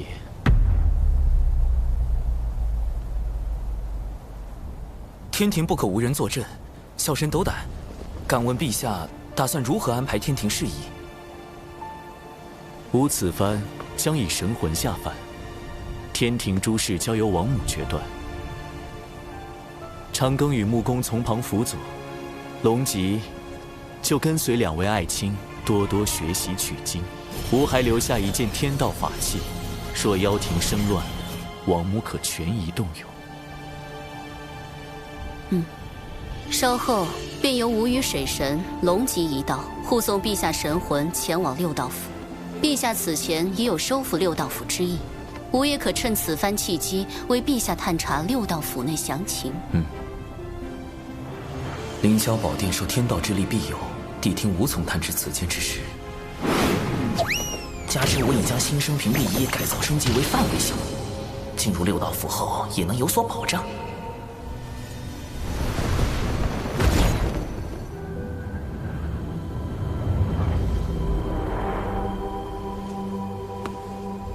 昊天下凡历劫之日就在今天，你如何得知？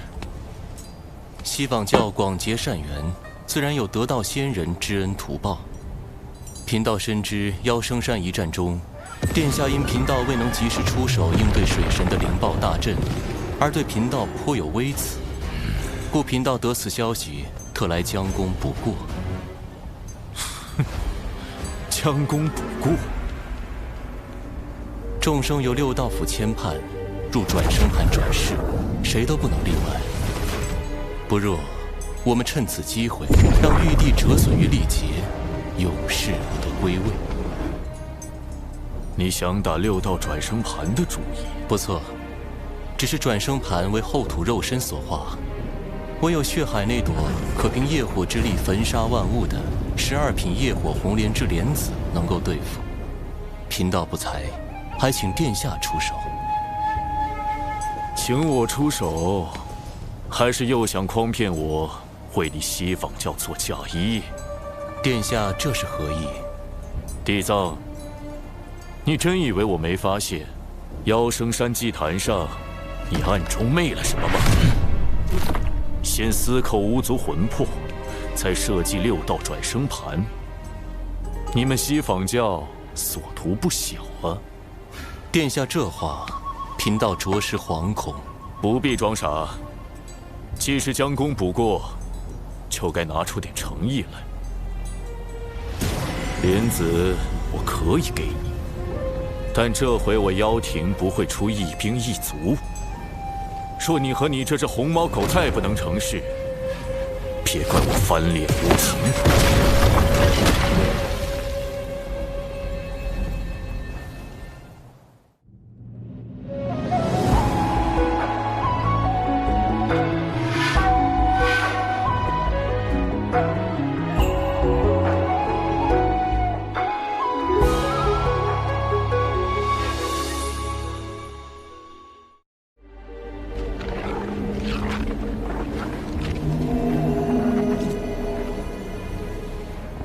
高明，假意向陆牙低头，实则借陆牙之名行自己的算计。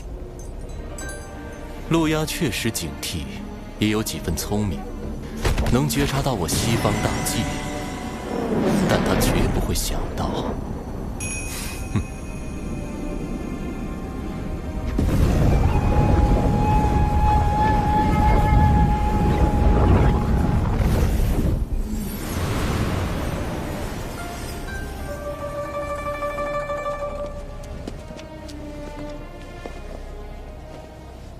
有劳判官为此神魂牵绊。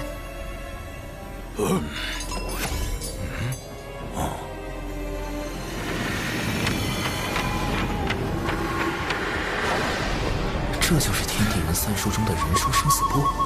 据说生死簿记载众生生卒年月时辰，一旦命格敲定，大罗金仙也无法逃脱。我总算见到真容。此神魂已由天道判法，可直接引忘忧汤，过奈桥，入六道转生盘。我领诸位前去。这就是大德后土肉身化作的六道转生盘吗？盘古劈开混沌，天地阴阳初分，往后世间皆寻此理。12祖由盘古肉身演化，后土娘娘遵盘古遗志，神化转生盘时取男女阴阳，化生万物之意，故变作了如此模样。大德后土果如传闻那般，大德慈悲，仁爱无疆。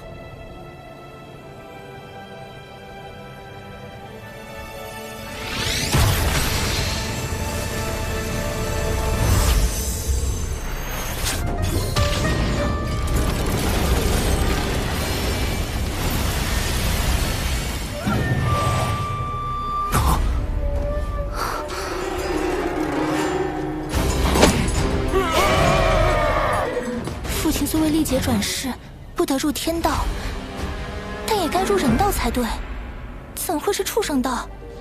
这明明该是人道，转生盘竟出了差错。转生盘有异，娘娘小心！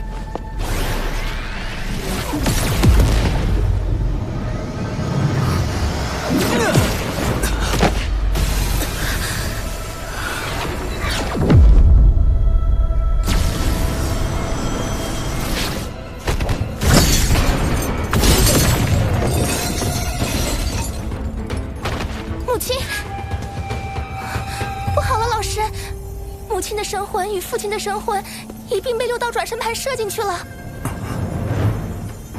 母亲，一下得罪3个天庭大佬，咱这是要宣战。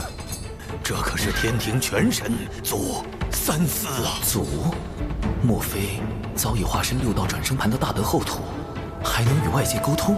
龙吉殿下，你先带娘娘离开。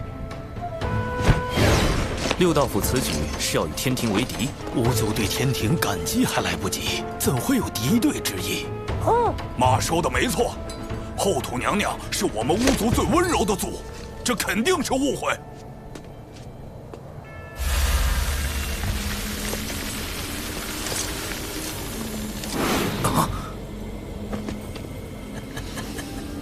送你进畜生道，陪他们如何？你想做鸡鸭鱼，还是猪牛羊？烤起来，老香了。态度转变如此大，可与6道转生盘上的阴暖浑浊之气有关。塔前辈，这不是神通，也不是法术，因果循环，自孽障。鸡在天，负面情绪在被放大。稳住！生来往，莫关心。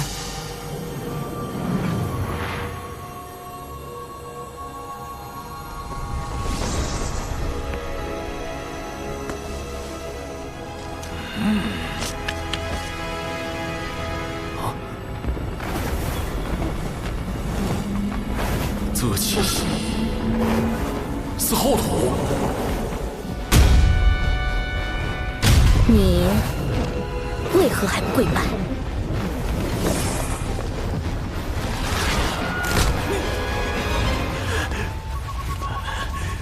我们巫族最温柔的族。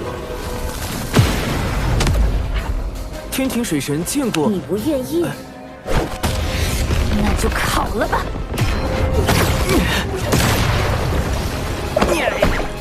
画风突变呐！这孩子在地里待的，脾气咋变这么差呢？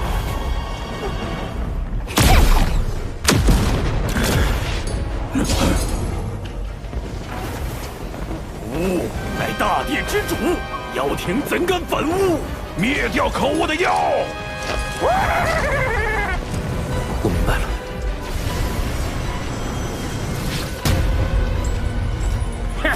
把妖魂全投入幽冥道，让他们永受折磨。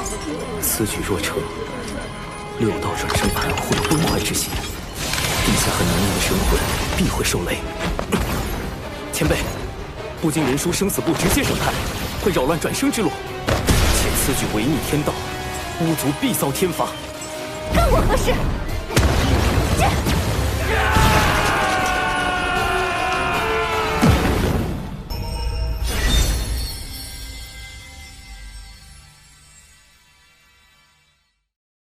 在巫妖大战那段漫长的岁月中，天地之间漂浮着一批无法转生，只能等精魄之力散去后彻底消亡的幽魂。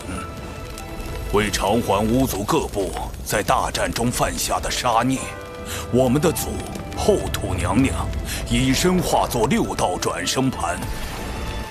自此，众生精魄有了可归之处，但祖自己却永远留在了这洪荒大地的深处。哼，把妖魂前辈投入幽冥大不经人书生死簿直接审判，会扰乱转生之路，且此举违逆天道，巫族必遭天罚。干我何事？这。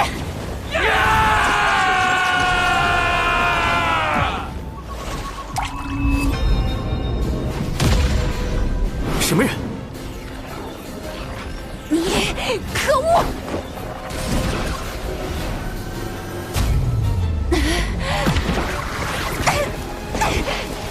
放开我！你被众生所害，如今你还要护着他们？这是怎么回事？小子，给我等着，早晚弄死你！怎么回事？祖，到底怎么了？6道府大乱，陛下和娘娘被困6道转生盘，必须上报。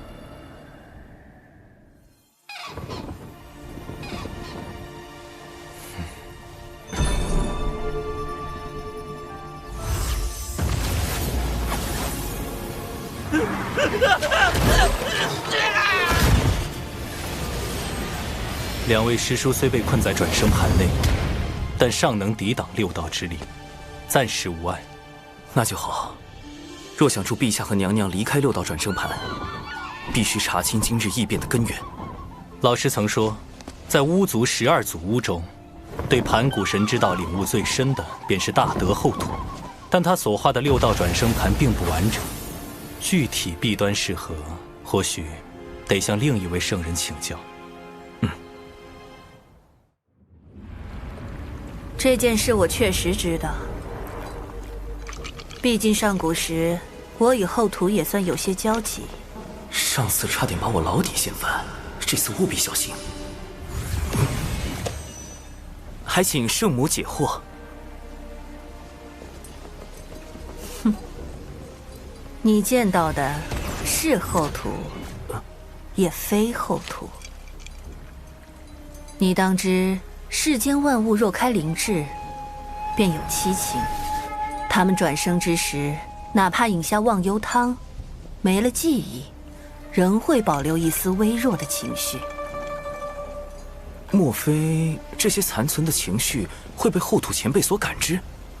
不错，生灵之七情，或喜，或怒，或哀，或惧，或爱，或恶，或欲。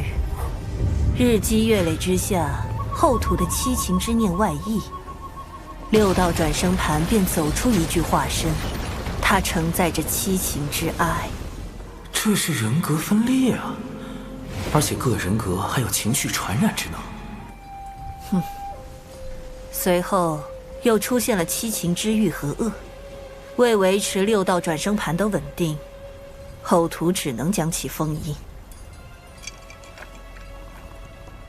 此番脱困，应是大德后土出手。只是，既已封印，为何又演化出了七情之怒？众生魂魄不断转生，七情之念只会不断增强，封印镇不住是迟早的事。倘若七情具现，该当如何？全部抹杀。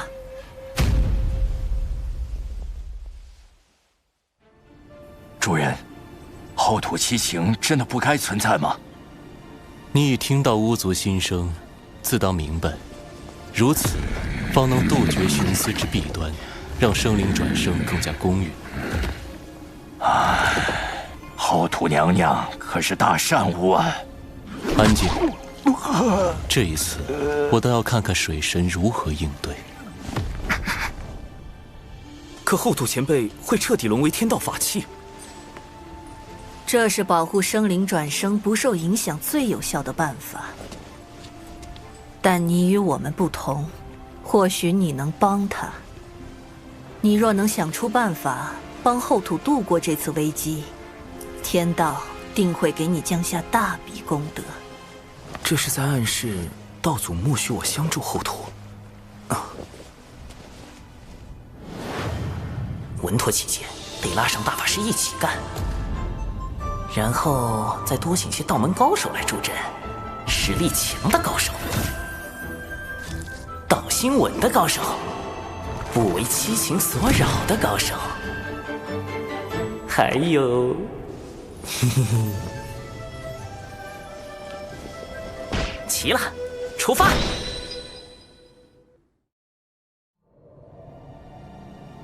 大德后土曾封印过七情化身，眼下唯有进入六道转生盘，找他问出封印之法。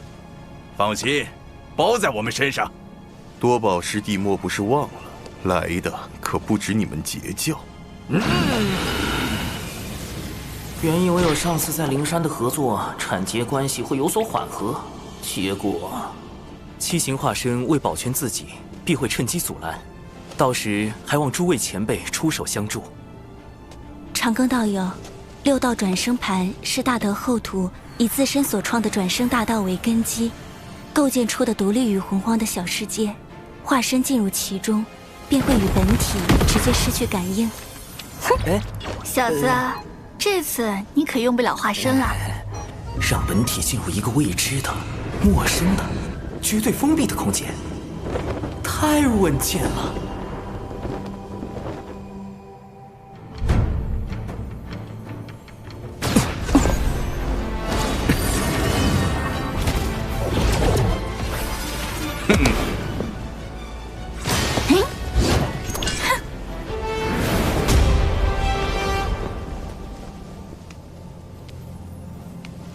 来了，做好战斗准备，七情之哀现身了。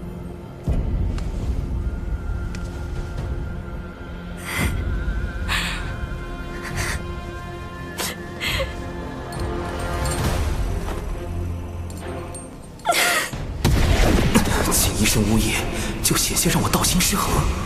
好在大家足够坚韧。贫道想起我龙族昔日惨状，这泪实在忍不住呀。我们也撑不住了。阵亡加散。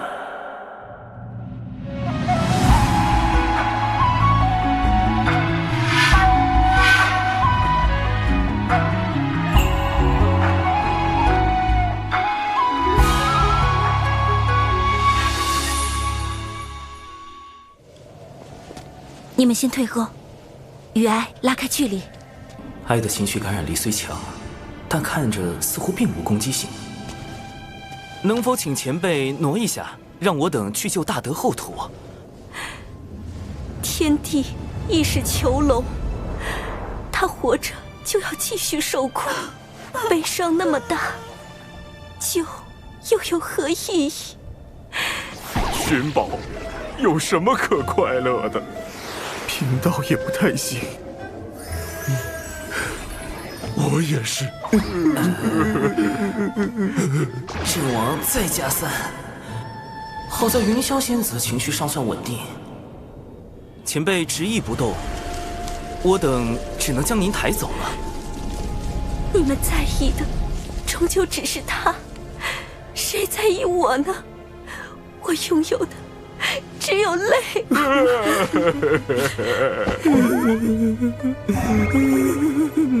前辈，你与大德后土本就互为一体，救他其实意在救您，得罪了。不，为什么要这样对我？我不要！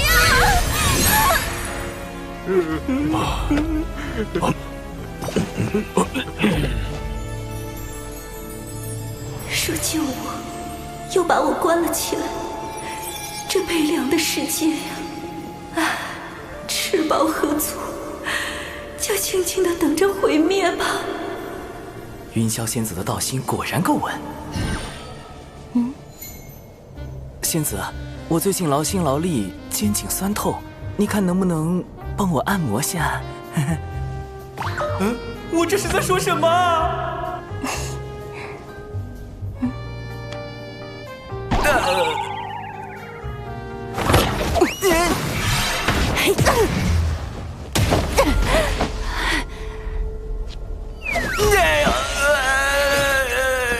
这到底是什么情况？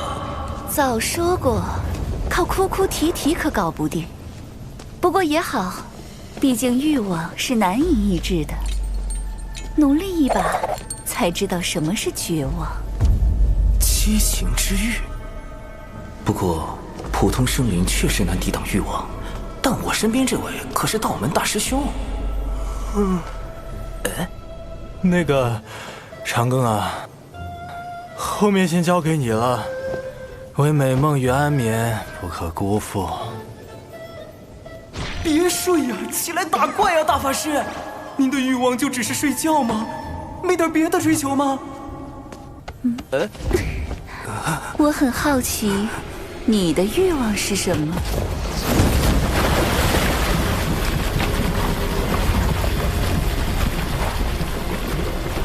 你小子今天怎么回事啊？吃错药了？怎么不躲啊？老师早已知道了你的事情，并亲自出手为你遮掩。我便说服老师收你入兜率宫。长庚道友真是洒脱不羁，正说这话，怎么突然躺下了？找到了。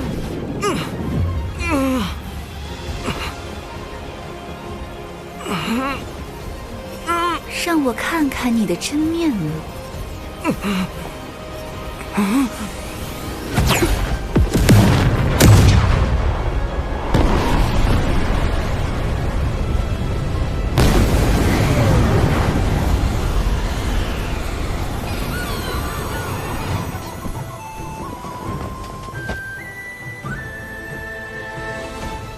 啊！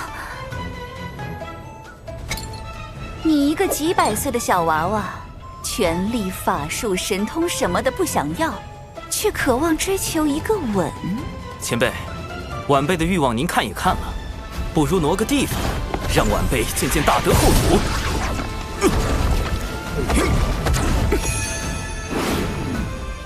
放心，七情化身交给我们，一切小心。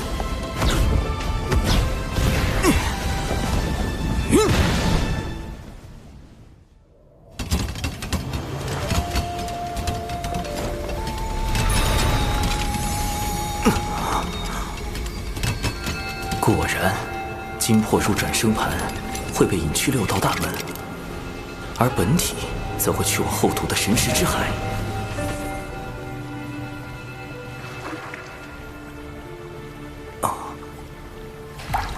你来了。那应是现世的七情之力吧？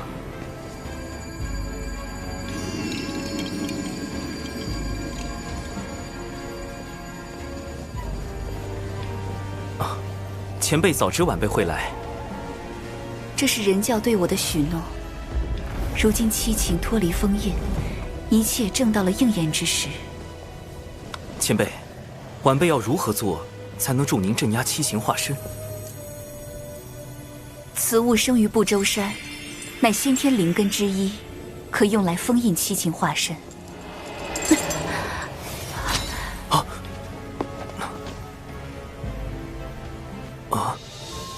这是先天10大灵根之首的葫芦藤，据说此藤共结下7个葫芦，每一个都是先天灵宝，而且还成为了圣人的随身之物，其中就有用来收孙大圣的紫金红葫芦。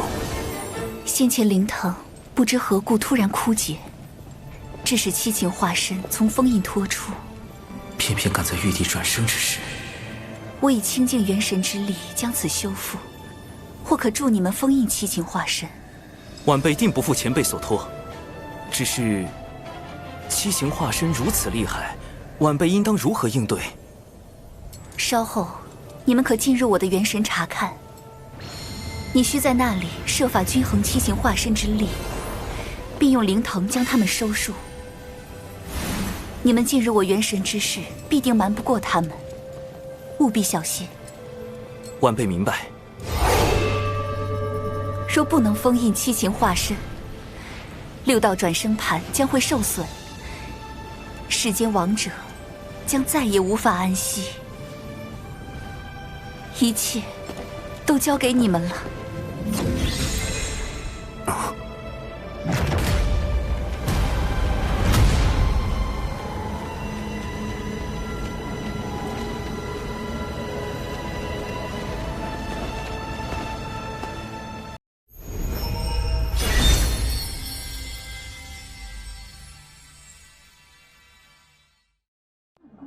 大娃头，你再睡觉儿都没得喽。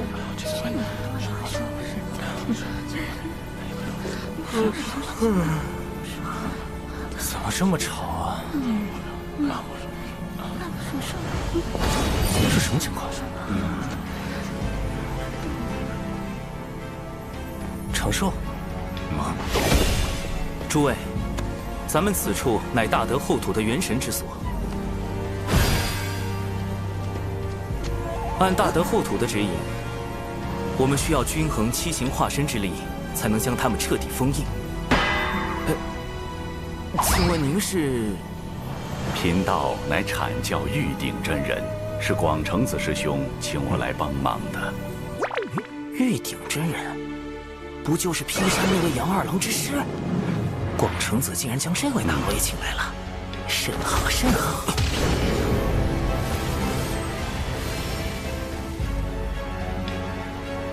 此时七行之力中，恶最强，小哀、欲、怒次之，其后是惧，最后是爱与喜。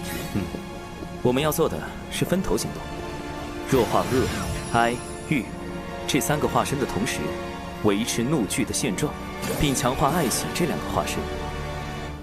当这灵堂上的7颗珠子同时亮起，便代表七情化身已被封印。今日仰仗诸位了。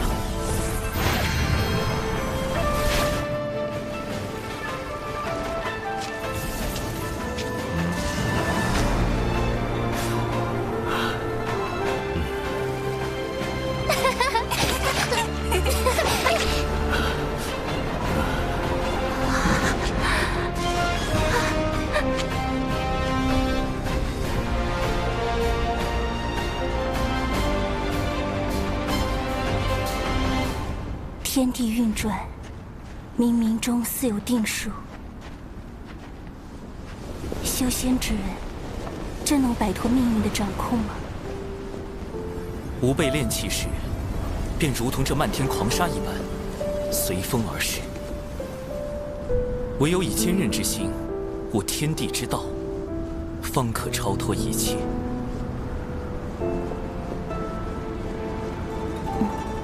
就在这里开始吧。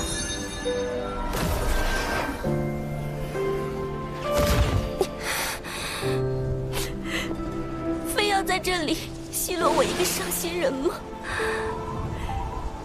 你们有你们的快乐，我有我的伤悲，你们就不可以换个地方笑吗？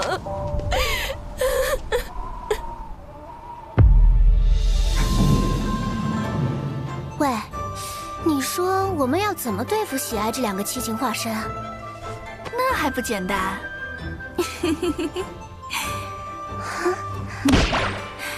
抓起来狠狠揍一顿就行了。看，在那里。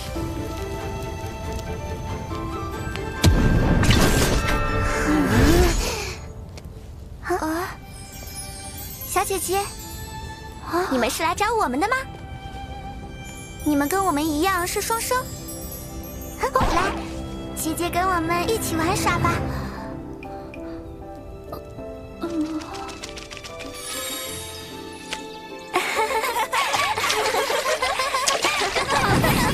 这也太可笑了吧！是啊，我们是来干什么的来着？不妙啊！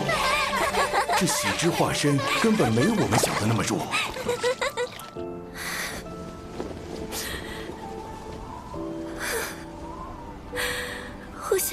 有必要吗？真的有人想要去理解对方吗？不过是为了得到回应，才去假装做出一副理解别人的模样吧？不累吗？你此前说过，所有的一切都源自于生灵对外界的感知，一切都不存在任何意义。但这些意义又是谁在定义呢？是你吗？你不就是真实存在的吗？可我的存在是需要被抹除的，依然是虚假的，不能让我就这样消失吗？对你自身而言，或许没有意义，但对于需要你们相助的人，很有意义。一直躲在这里不敢走出去，怕伤害到别人的你，与那个背负了一切苦难，还想着去帮助旁人的他，终究只是同一个生灵罢了，一样的温柔啊。我能帮上他什么？我只是一个只知道悲伤和绝望的废物罢了。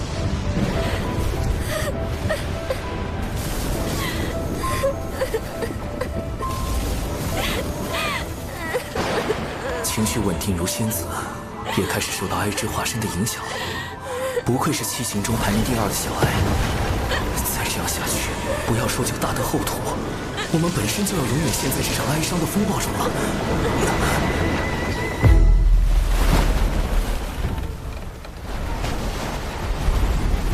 来了。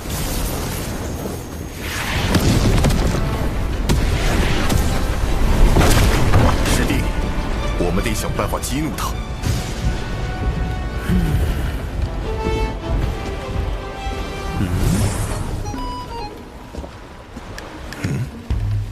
师弟，唉，这个化身也太弱了，要不咱们放了他吧？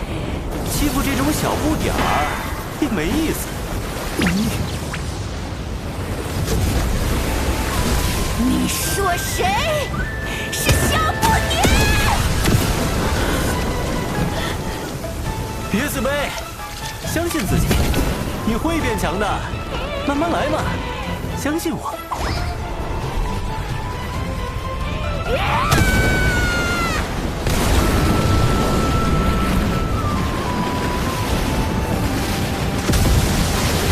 花无师弟平时沉默寡言，没想到一开口竟然是这样的人。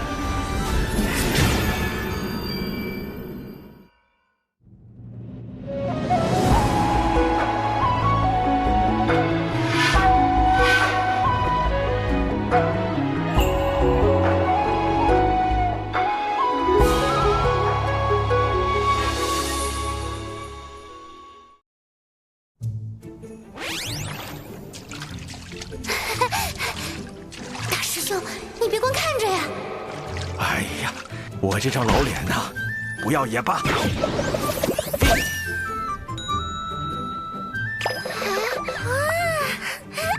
可爱呀！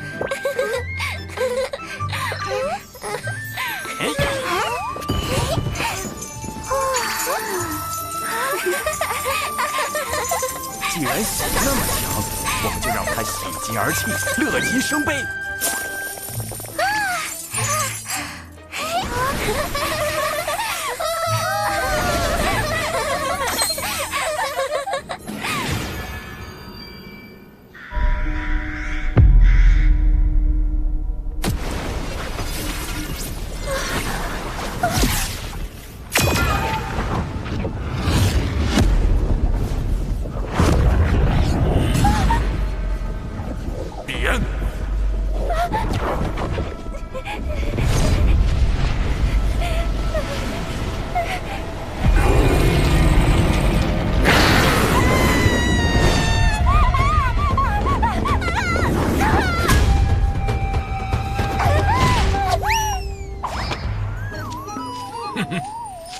水神老弟说的对，这个最好对付。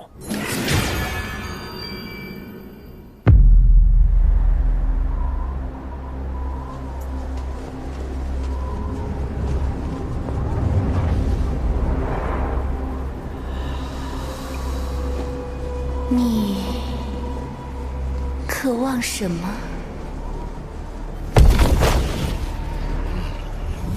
玉之化身变化万千，对于不同炼器师而言，它可以很强，也可以很弱。它会主动撩拨你我心底的渴望，只要被它所趁，道心就会走火入魔。哼，我刚好带着一些让道心宁静的法器，各位若是在交手时被玉之化身影响到，可以拿出来看看。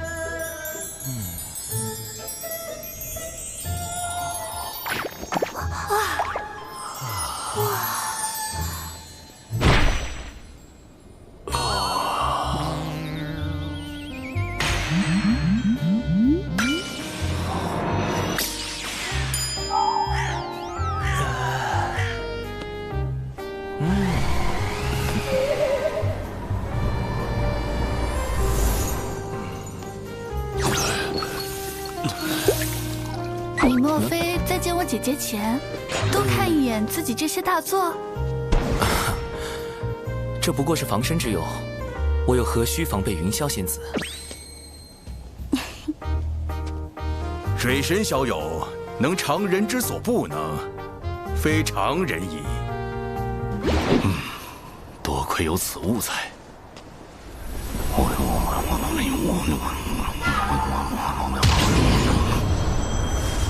道友，还请过我这关。就凭你？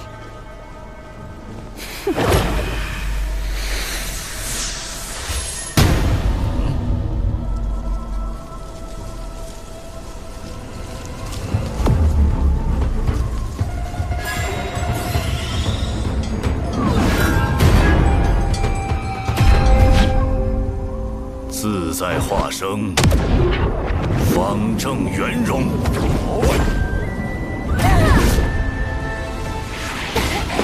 你竟能挡我！七情拆解，无非心意；六欲所指，皆由心生。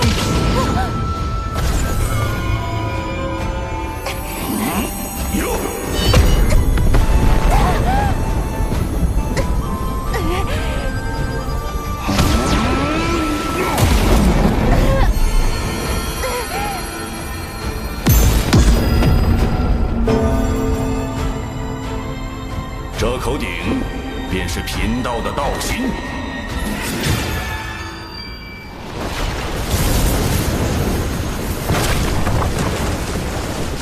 有了，来，你我做个简单的游戏，或许会对你有所帮助。这是我的一份快乐，你也拿出自己同等的悲伤出来。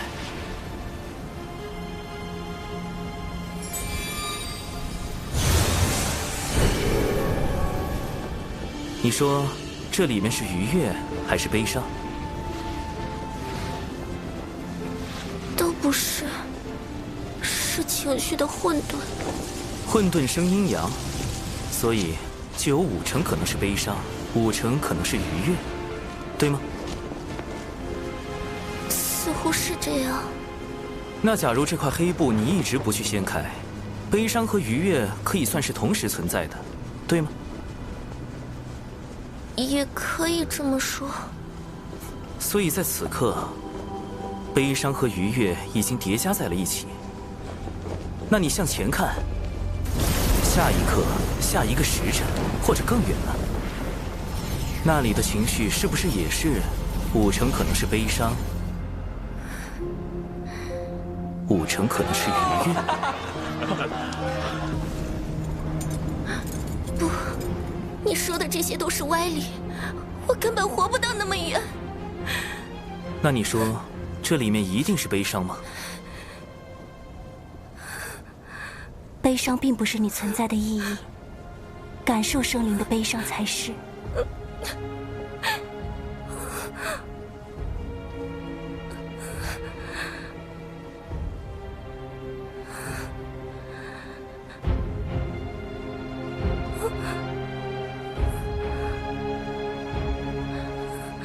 感谢蓝星大佬薛定谔提供的理论支持。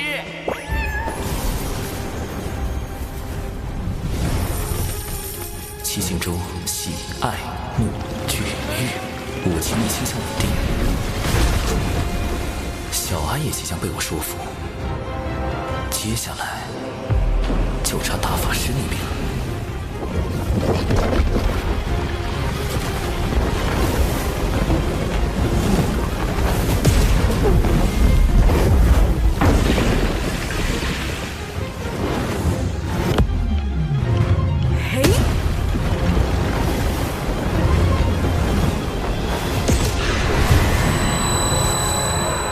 长寿，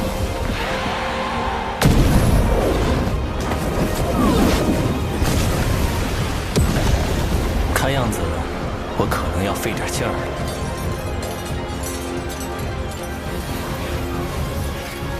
得抓紧时间了。玉帝死刑若不能下凡历劫，便无法顺利归位。天庭危矣！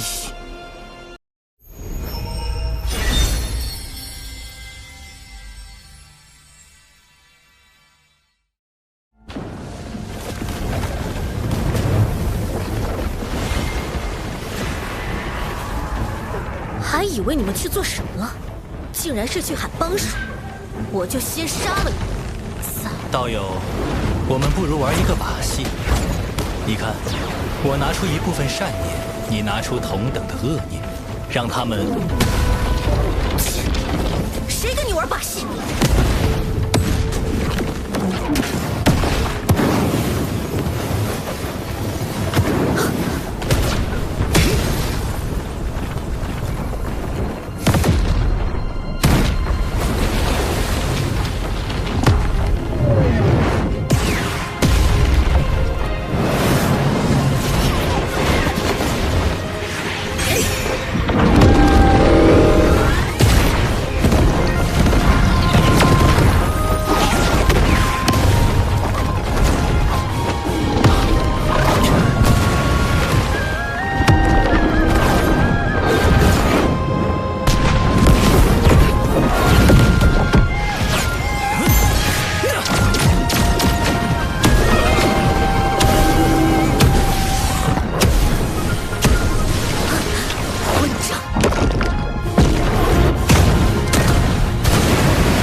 来吧，给我一点你的恶念，我给你演示一个很有深度的把戏，一点就够了。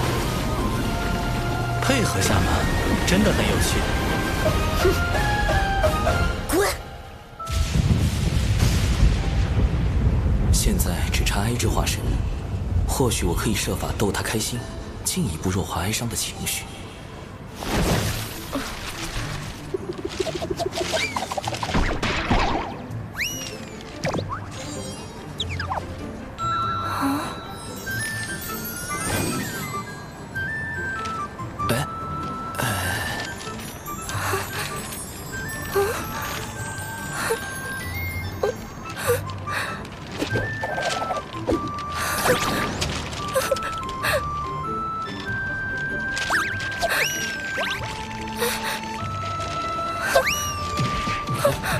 推不掉了。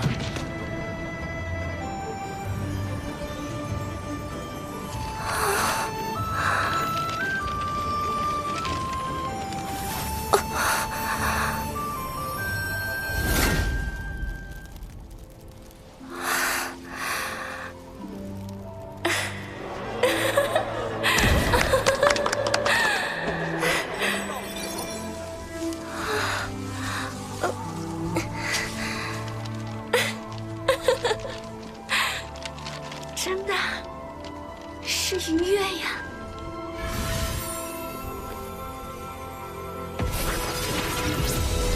虽然知道你们不是为了我，但我还是因你们产生了点不该有的念想。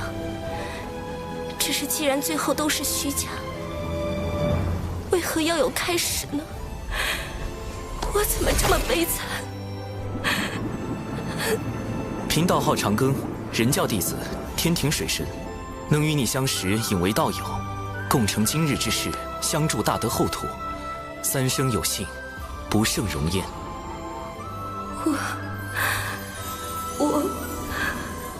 我是众生赋予后土的爱情，我既是后土。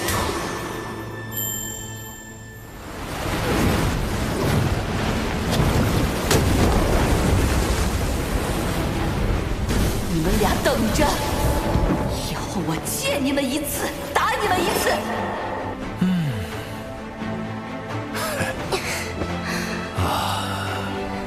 大姐姐，谢谢。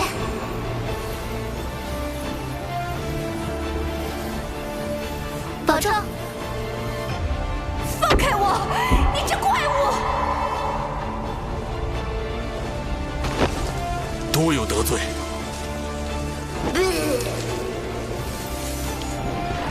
你等着，等我有机会，定要把你头发剃光，头上刻个绿毛龟！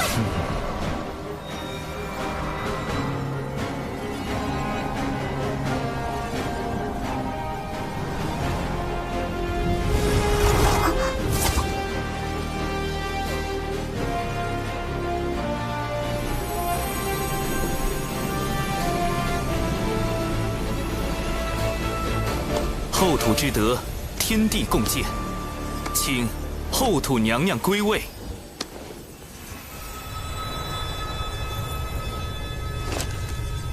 大德后土，务实传声，终生感业，永世不绝。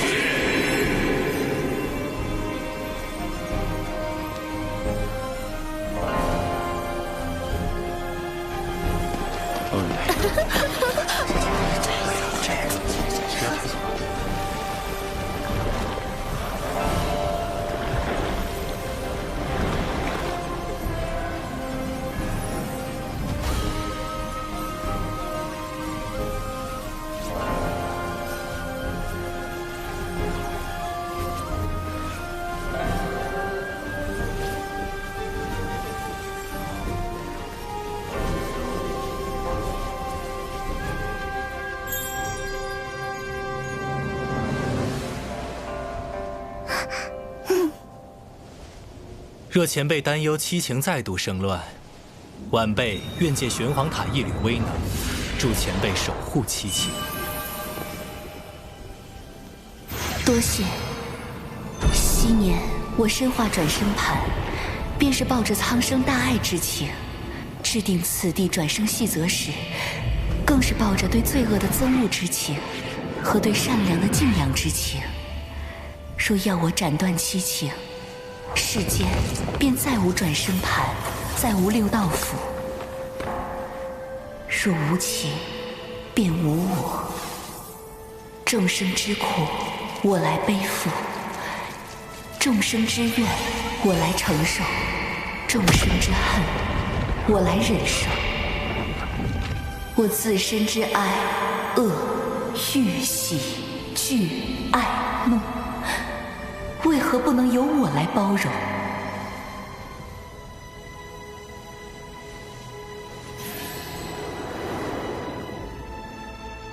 以后要乖哦。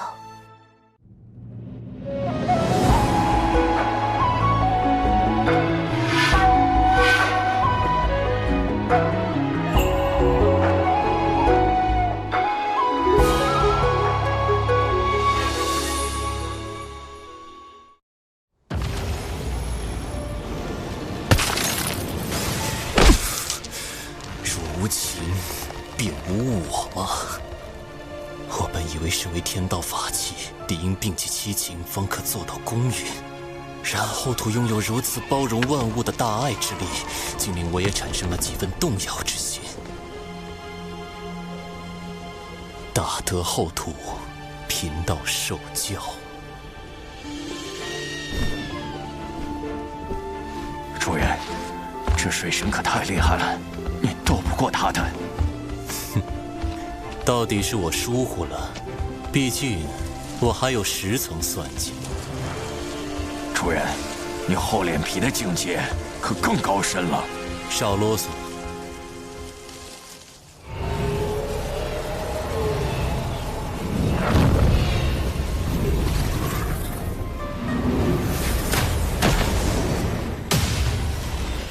这便是七情失控前转生盘所见之情景。那是修罗族12品业火红莲之莲子，看来是修罗族用红莲莲子污染灵藤，想以此谋害娘娘。修罗族一向听命于西方教和路亚，七情生乱的时机，又恰逢玉帝历劫转世，此番极可能又是路亚与西方教的毒计。后土前辈放心，此事晚辈定会追查到底，不让六道府白白遭难。有水神作保，我自然安心。只是为护玉帝神魂，王母神魂亦有所损伤。且从未有过神魂进入转生盘而不入转生道之先例。稳妥起见，王母神魂也需随玉帝一道下凡。有劳后土前辈。晚辈还有一事想与后土前辈、判官及乌牛、乌马2位元帅商议。水神请讲。天庭出力，正是广纳良才之时。玉帝陛下此前就有意招揽六道府，此番王母亲送玉帝神魂下凡，亦是为了此事。只是，眼下王母神魂已随玉帝陛下转生，龙吉殿下需坐镇天庭。便只好由我来带玉帝陛下与王母，问问诸位意思。六道府并入天庭体系，就能得天道之力庇佑。妈，你觉得怎么样？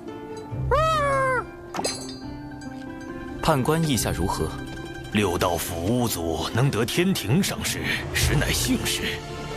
只是，判官可是有什么顾虑？六道府并无顾虑。而是巫族还有一支血脉，自巫妖大战后便退居北周苦寒之地。同族水深火热，我心中一直挂念。不知六道府归天后，可否请水神对北周巫族也施以援手？这并非难事。玉帝陛下与王母归位后，我会及时禀明前辈心愿。多谢水神。如此一来，六道府顺利上天。天庭就得到了巫族这一大助力。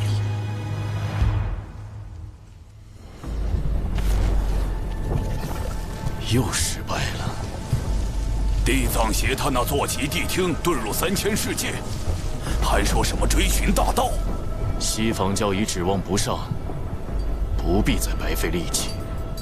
此番天庭必然有所警觉，你去告诉手下妖族，继续监视水神，其他不要轻举妄动。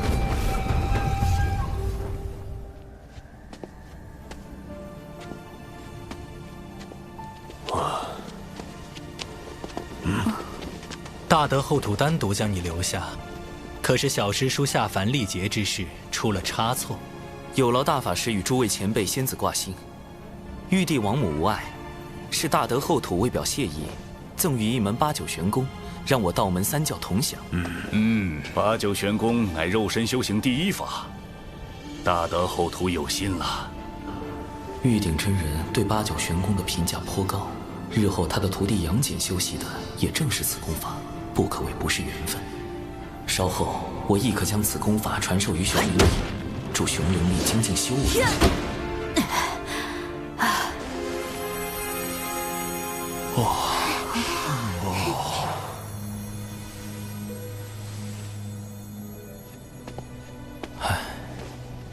水神老弟，怎么领了功德还这么闷闷不乐？大德后土为众生牺牲自我，化作6道转生盘后，却不断承受众生反噬的痛苦。这看似美好的3界，多数人的幸福，却需少数生灵去承受痛苦。想来便让人感慨万千。这大概也是大德后土拜托我们帮忙收束七情的用意所在。弟子有一疑问，想请大法师与诸位前辈仙子解惑。但说无妨。道之一事，可有对错，可有正逆，可有善恶。自是没有的。但道为生灵所修，生灵却有对错，也有善恶。大道3000，亘古迄今。然生灵修道为何？又会将道修往何方？却因人而异。终至道途不同，故道所显，随人而变，随人心而至。道本不变，却因生灵恒变。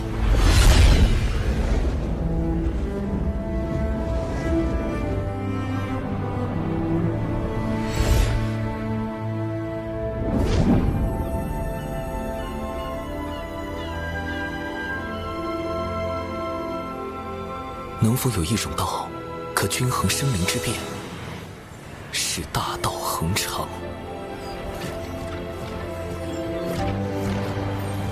乌俗迎风变，虚怀玉物轻。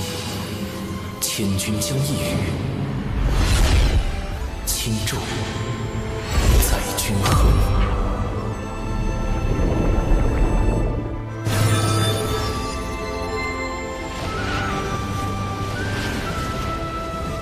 长庚道友这时悟道了，道基圆满，道心无垢。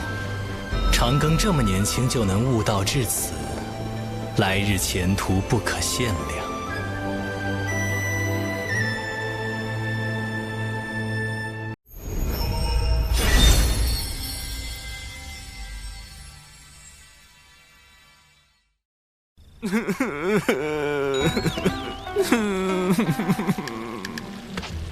七情之爱的后劲也未免太足了，此前积压的悲伤全部反弹了回来，悲伤那么大。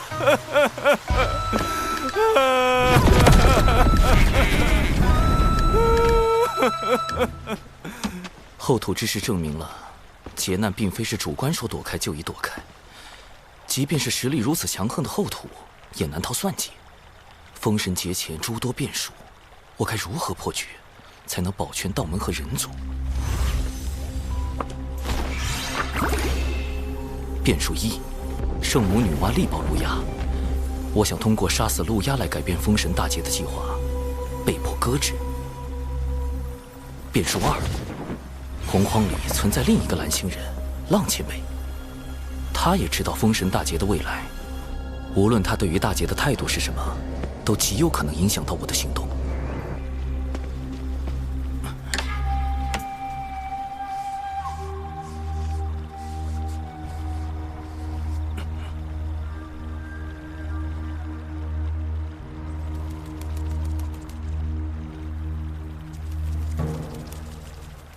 师兄，你听说了吗？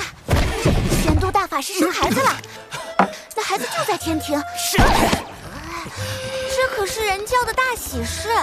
据一位不愿表明身份的仙界内部人士透露，大法师修行阴阳大道时，往太极图上一坐，天地交改，然后就……问字经3000遍。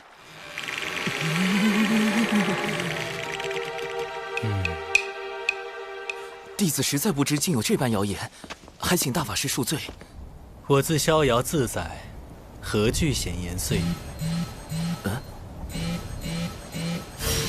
水神，恭喜你们人教大法师喜得贵子啊！男人生崽当真厉害。误会，都是谣言，谣言。长寿邀我前来，就是为了看这些小惊喜吗？不，弟子有件事需要与大法师商议。如今天庭急需人才，更需要值得信任的人才。我们或许可以引荐人教仙人加入天庭。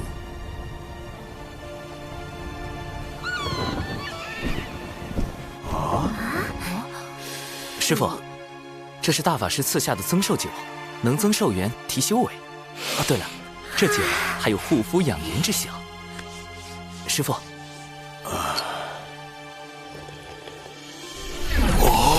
师父步入真仙境，便可以上天庭任职了。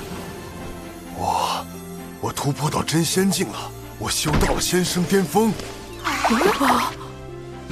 实力不够的，就把蟠桃弄成酒送给他们，保留营养风味的同时，加速提升修为。师妹师叔也快来尝尝吧。酒，小九要喝酒。上天庭任职。师父，不久前天庭发布了强兵计划的招募令，弟子自作主张将您报了上去。今日天庭要召您上天，封您为山神。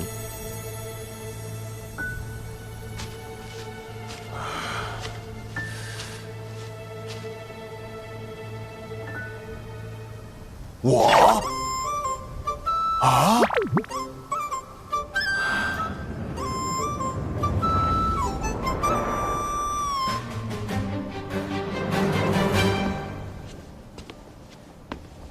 师父，是我。长寿，你怎么？嘘！师父，弟子这具化身的身份是玄都小法师。你以后遇到危险，就报这个名号。啊？咱们人教大法师乃是天地间有数的大能，你这外号岂非故意沾光？这名号便是大法师给的，方便弟子为咱们人教做事。弟子如今已能照顾好您与师妹。接下来恕弟子不敬，你我也道友互称，若您跟弟子的关系暴露，恐会招来祸事。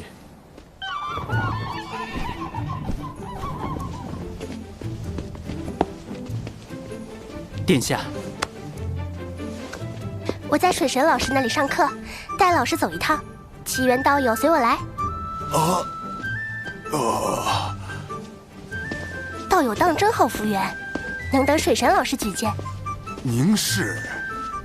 啊，忘了说，我父亲是凌霄宝殿中的天地主宰，母亲是瑶池仙手，他们这才称为一声殿下。凌霄主宰，瑶池仙手。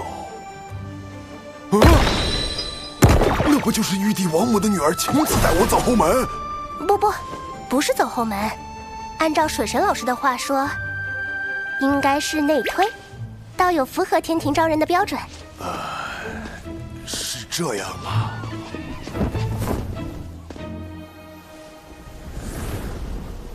能得水神举荐，道友定是人教高卓贤，定是高品性之良才啊！多谢道友。不必客气，我乃东木宫水神好友，今特来送道友上任。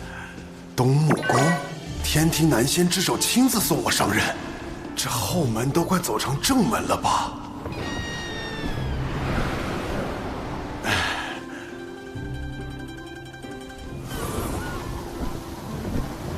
我这就上天庭做山神了，辖区还在渡仙门这儿。长寿，你跟这个水神很熟吗？弟子就是。啊，天庭重臣是你？龙姬公主的老师是你？东木宫的好友是你？玄都小法师也是你？那大法师的私生子也是？不，师父，你听我解释。如今接连收复龙族、巫族，天庭已有崛起之势。只要天庭能提前大行，就无需再通过分封神位来壮大自身，大劫就不会落下。天道有感，神位已现。今有大德后土主持六道事宜，统辖天与地之沟通，列二阶镇神之位。但与此同时，我与天庭之间仍需要掌握好尺度。我可以成为天庭的臣子，却不能成为被天庭操控的棋子。这位人教弟子真是了不得呀！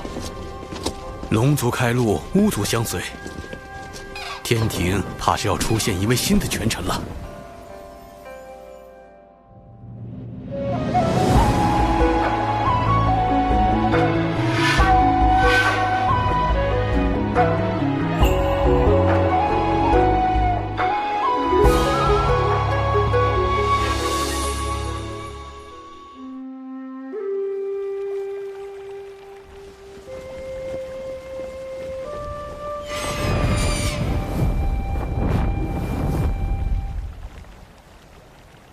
大德厚土之事，令你感悟良多。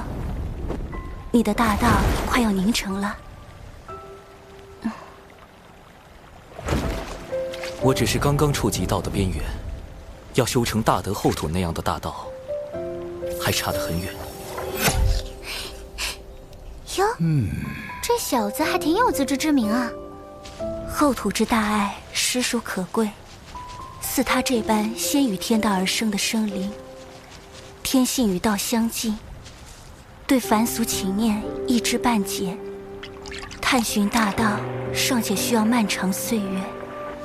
若非心存一腔孤勇，又何敢耗费光阴，眼花七情？仙子也是先天生灵，不知仙子是如何找到道心所向的？我诞生之初，本是天地间第一缕云彩。当我睁开眼的那一刻，我看见天空与大地分离，混沌的浊气缓缓退去，缥缈云雾冉冉升起。晨光是我，微风是我，朝露是我，万灵同类，混元而生。我想，那就是我要追寻一生的道。仙子笑起来当真好看。我搜肠刮肚，还想吟诗作赋应应景，却发现自己所知的那些诗词，抵不过你美的半分，只能用这般一句好看来夸赞了。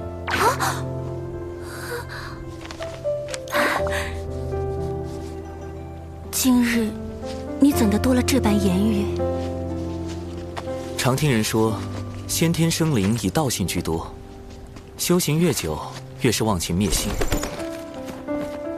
而后天生灵则以人性为主，实力越强，越会彰显私欲。仙子觉得，道性与人性，孰轻孰重？道性与人性，本就是此消彼长，自然需坚定道心。我却是一个俗人，我以为道非本我，性为本真，人性恰恰是生灵的本心。舍去本心，何以寻得真我？须知本心本性，得名造化道生。云霄受教了。果然，如果云霄仙子真能断绝人性中的情念，又如何会在公明前辈死后，以身入劫，替兄长报仇，最终落得那般惨烈的结局？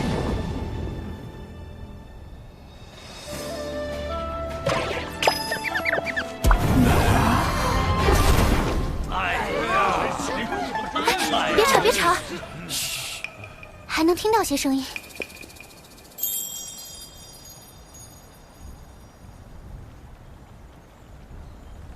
仙子，你可想过，若你我结成道侣，会是哪般情形？怎的突然说这些？我与你此时只是相熟，虽彼此有心意，但此路漫漫，言之过早矣。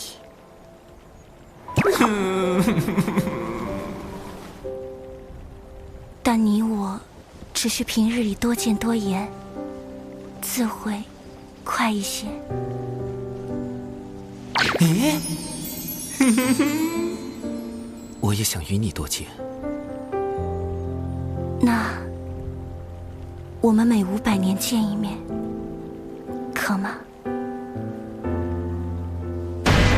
？500年，关在五指山的猴子都能熬出狱了。这就是先天生灵和后天生灵在时间观念上的时差吗？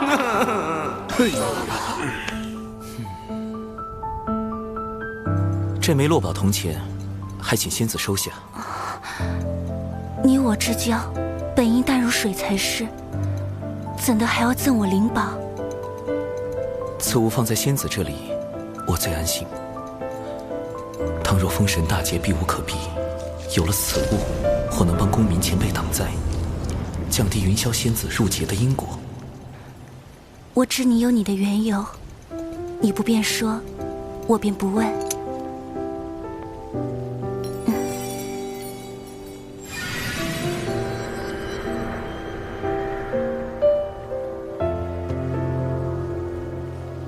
此物于你，而今强敌环伺，叛此仙云，护君一程。这……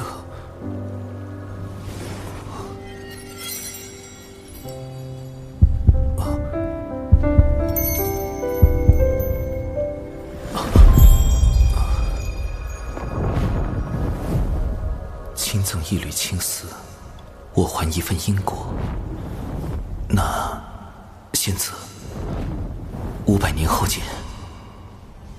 大家把什么给他了？啊，我们该不会要多出个姐夫了吧？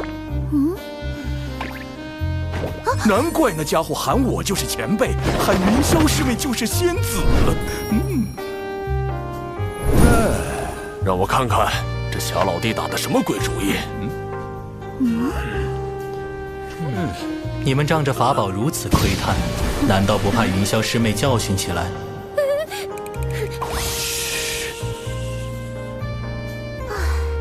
大姐应该还在好感境。好感境是什么？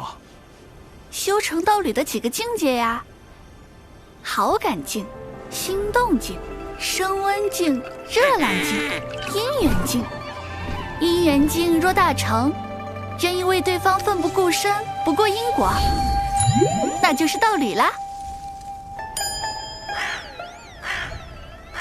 能得大妹欣赏已经很难得了，要想让不食人间烟火的先天生灵为一个人奋不顾身，水神老弟任重道远呐。顺其自然，且看后续吧。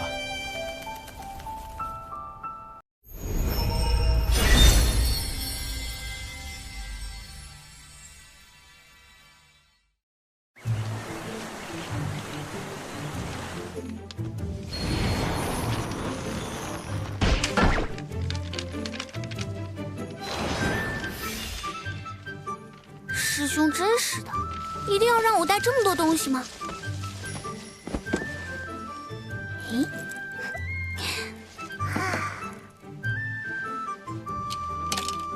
下山修行不快乐吗？出去有那么危险吗？天还能不是这片天？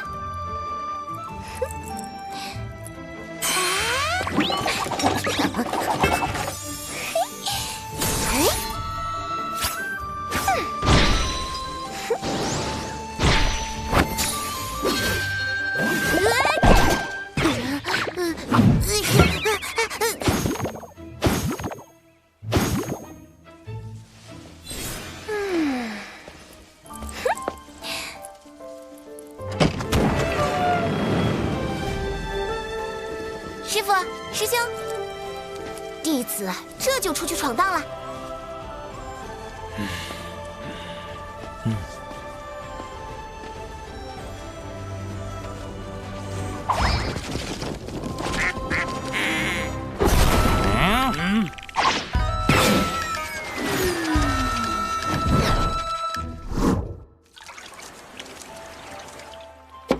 我要修成真仙，我要下山历练。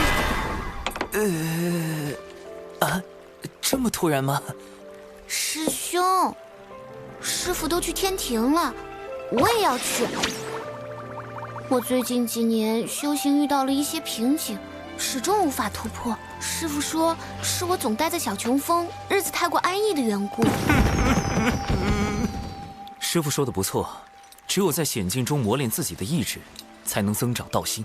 人族生存权并非生而就有，我辈至今日是前人用性命拼回来的。等你下山就明白了。这么说，师兄是同意我下山了？我会交给你3个任务，限期3年，完成之后，想必你也应该突破了。为师是不是该跟上去护灵儿一程？师父，师妹不是任何人的依附，也不是小琼峰的一个摆件。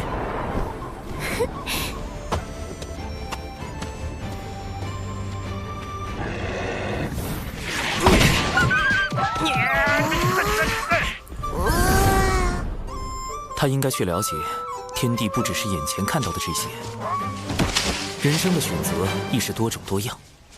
那时，他才能开辟出自己的道。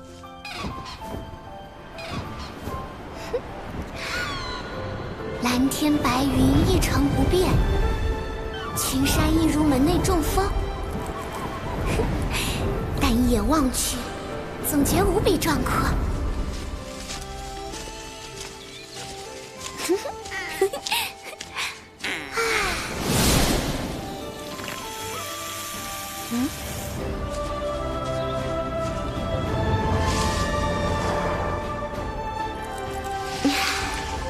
这就是外面呀，真美！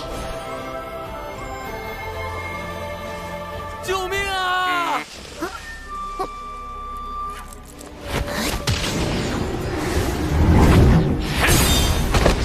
别再做无谓的挣扎了，你逃不掉，把宝材都交出来！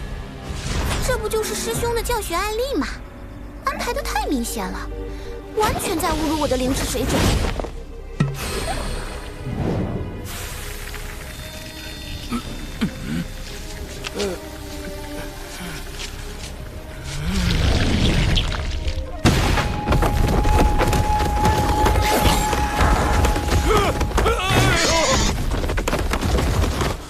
多谢恩公，还请恩公救我救到底，我愿当牛做马。竟还有隐藏试题，弱者绑架。不必啊，若这般都逃不掉，你不会想碰瓷我吧？告辞。这次解决的不说完美，至少也算优秀吧。师兄见我行事这般稳妥，应当能放心了。好不容易下山，得给师父师兄买点东西。不过零食不多，得省着点花。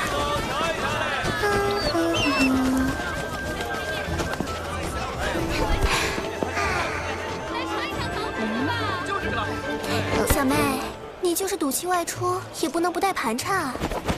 这是大哥命我送来的，当街送零食，这么突兀又直接，不像是师兄安排的。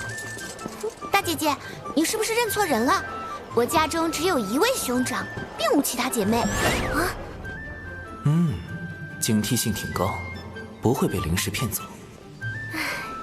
小妹怎么还在说气话？啊？敖乙怎么直接放水了？哎，也罢，毕竟是我失策，忘给师妹多备零食了。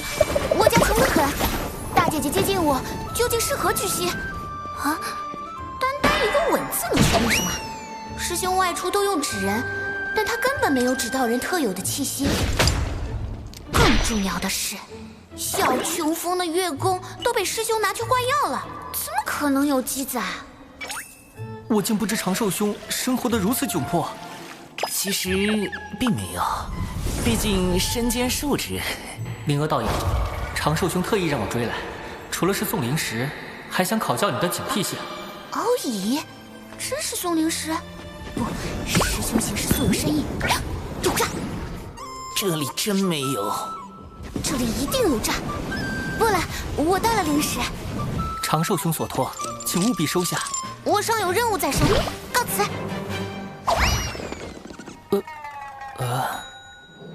稳，确实很稳，但稳稳的押错题了。师妹，师兄，我确实忘了给你多备些零食，所以才……我不信，你怎么证明你是我师兄？某人一日沐浴最高纪录是12次，13岁被蛇咬了，哭了3个时辰，17岁。你这段时间的表现我都看到了，你已经有能力去完成任务。这次我不会特意安排什么，也不会出手干预。接下来的路，你要自己去走，去看，去经历。心有不定时，可抄稳字经。只有这样，你才能找到属于自己的道。唉。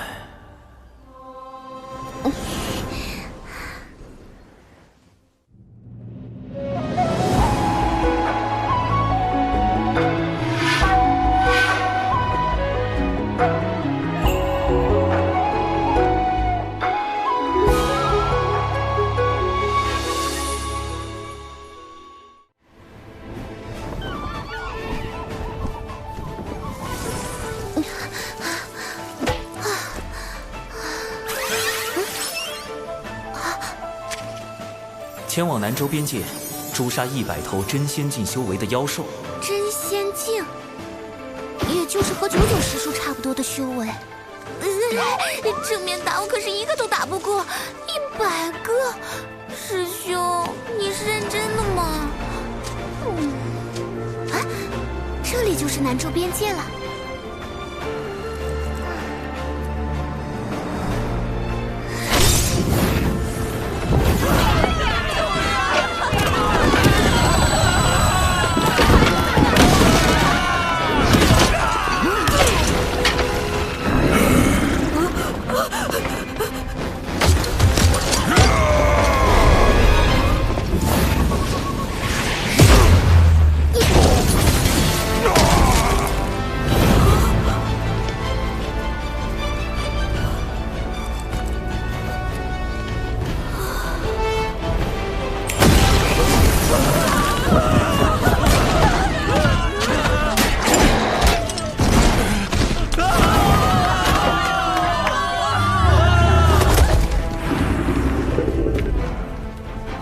人族生存权并非生而就有，我辈至今日是前人用性命拼回来的。身为人族炼器师，我亦当为此地人族尽一份责任。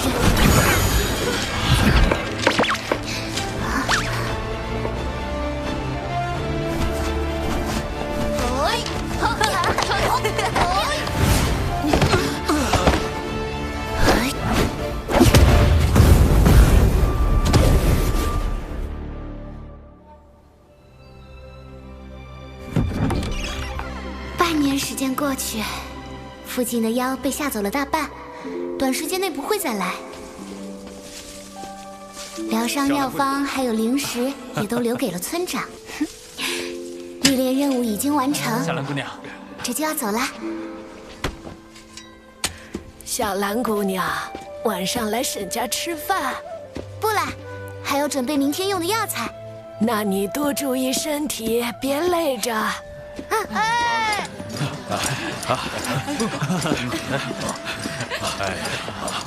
若是能学到些仙人法术就好了，或许就不会有这么多兄弟没了。等我再长大一点，就去仙门拜师，修习法术。到时候我来保护家乡。为何不舍弃村落，退到后面的城关？若我们退，妖兽就向前追，那样死的人更多。而更多妖兽也会闻讯而来，我们再怎么跑，能跑得过妖兽吗？朕有祖训，便是俱为妖兽所食，亦不可将人族之土拱手相让。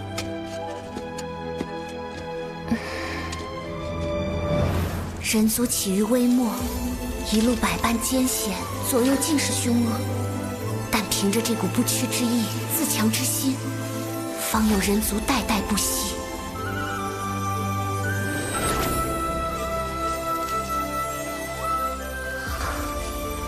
道心似乎圆满了一些。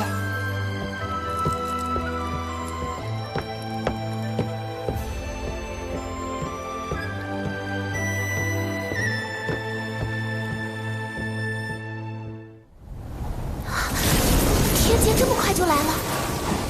师妹的天劫到了，灵娥护卫纸人军团出击！师兄，此地已布下12座防偷袭微型阵基，渡劫所用之物一应俱全。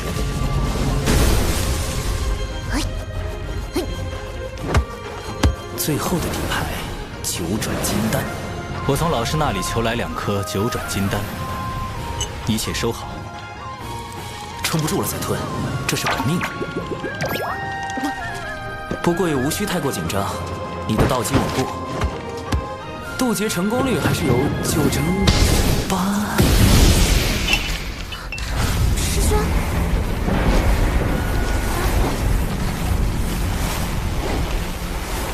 师兄，你怎么了？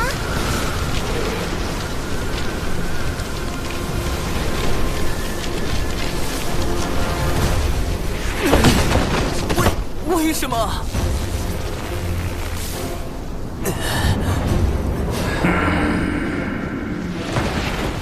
确认过眼神是拒绝不了的，雷。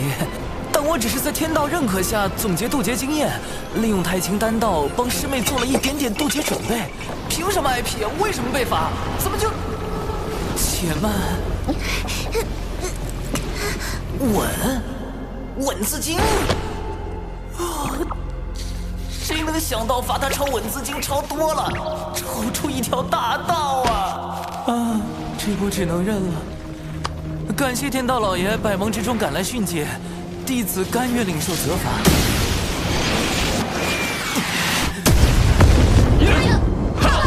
天罚，萧琼峰何以会招致天罚？长寿，给你找补的借口，我实在编不出来了。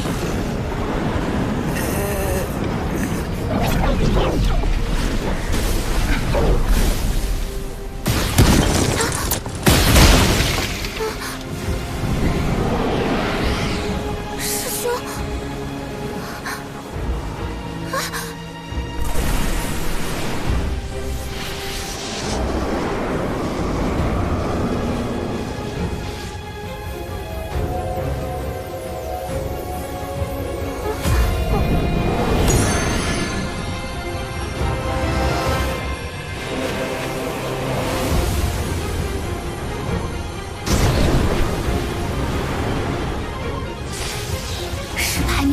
，9天速灵劫，凡度过此劫者，将来必有长生之资。等下，师妹要受9道天雷，我不会也要受9道天罚吧？无妨，莫要分心，专心渡劫。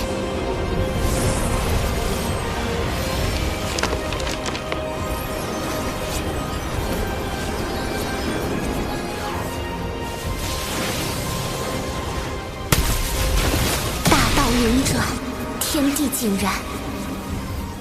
天劫是命数，也是机缘。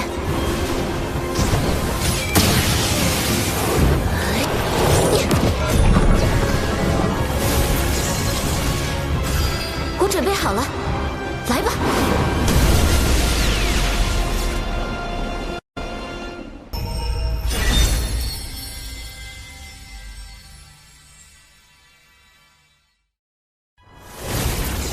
我准备好了，来吧。我也准备好了，来吧。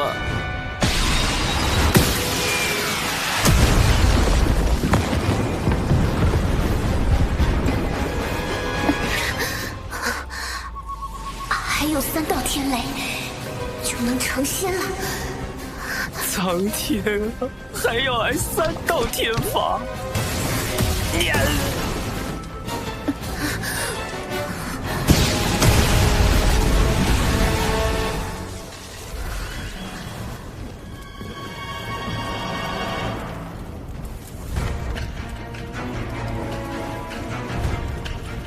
还有最后1道天雷，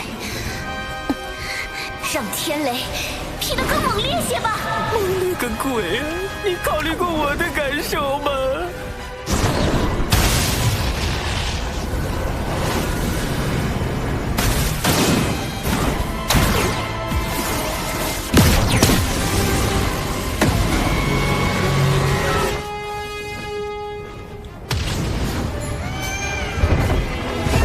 我一定要渡劫成仙！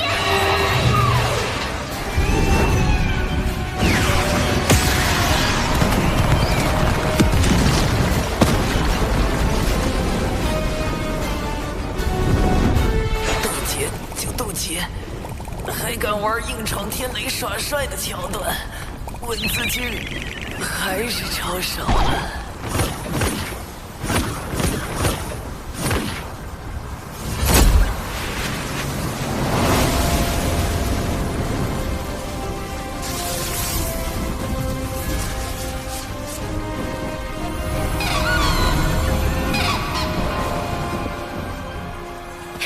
我成功了！师兄说过，大道自生，非灵而动，非信而往；自道由心，非天地生。为正为本，却不知我道为何。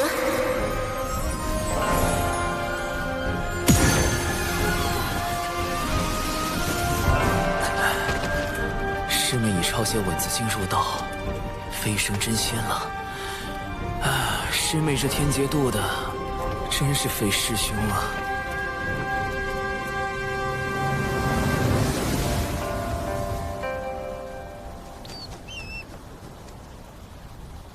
小家伙，护着你收完天罚，我和你屠老大得回去了啊！太清老爷这么久不和我俩唠嗑，你一定老想我们了。哎，我讲许多，太清阿嫂来得才浓。多谢二位前辈。走了。师父已受封山神。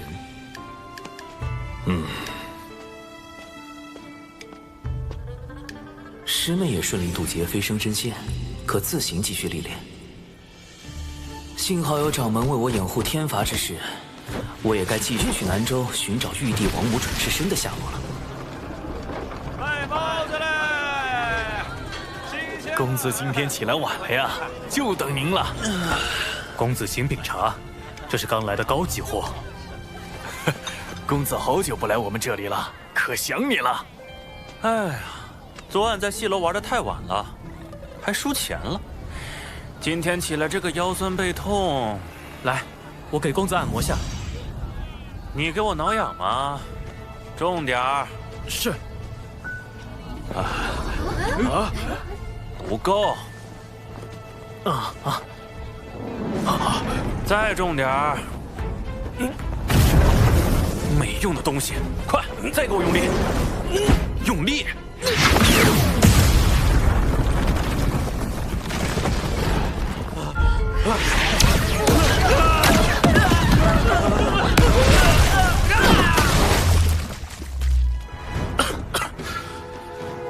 公子，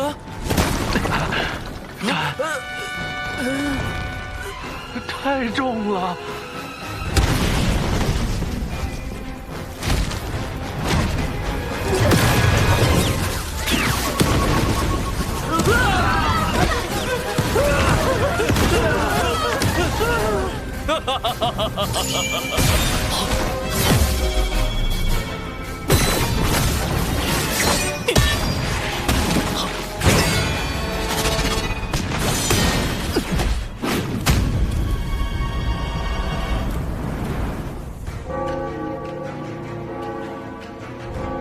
人皇归于火云洞后，南州涌现出众多凡俗大国，有秦国在其中实力较强，又是门内供奉的主要来源。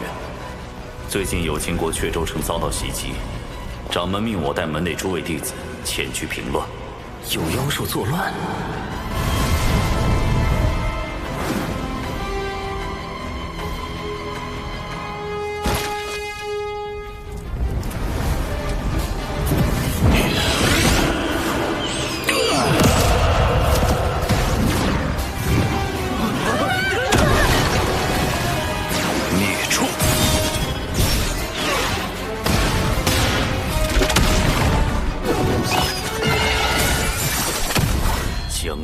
就地格杀！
那难道是五色神光？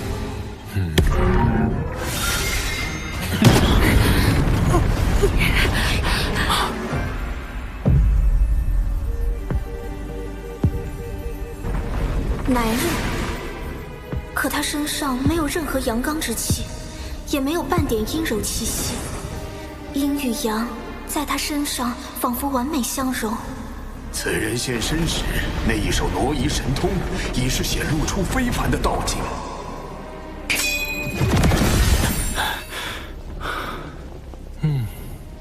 他杀了多少人？道有何意？了断因果，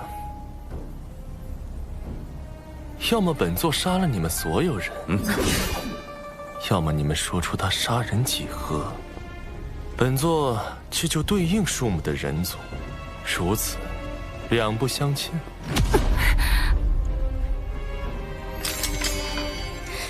别开口，惹不起。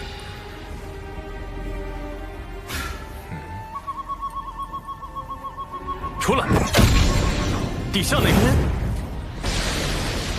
他竟能截获我的传音！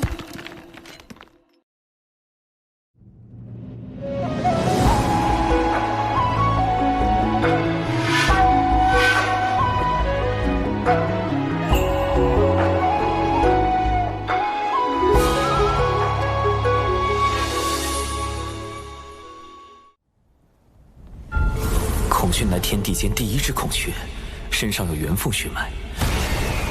他第一次现世是在巫妖大战时，据门内记载，神鸟孔雀自南而来，张口吞人食妖，以此玩乐。后因杀孽太重，惹来天罚惩处，又被大法师现身击败，送归于南。只是不知孔雀后来为何会参与到封神大劫中。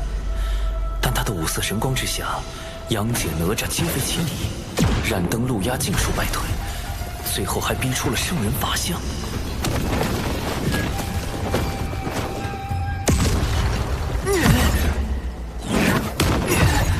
这实力完全就是三教大师兄级别的。三教大师兄？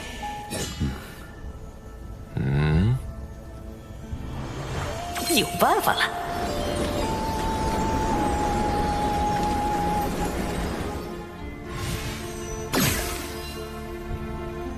玄都小法师，刚刚传音给我的不是长寿师兄吗？高人在上，今日万万不可轻举妄动。若我推测不错，这位高人是天地间有数的大能。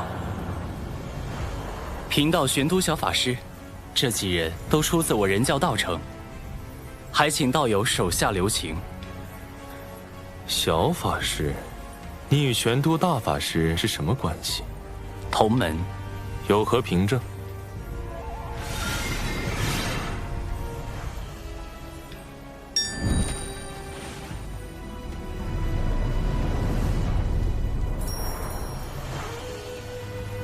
他近来还好吗？啊？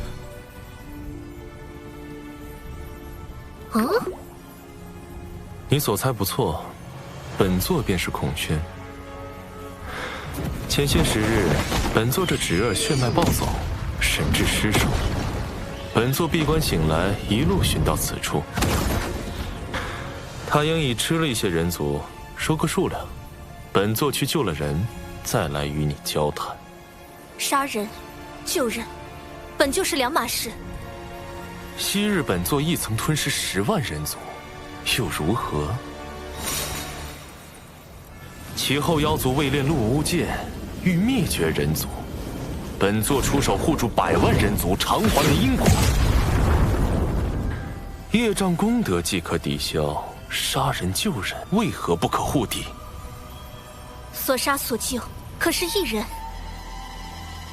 天数昭昭，增减护抵。所被吞食者，哎，轩雅，少说2句。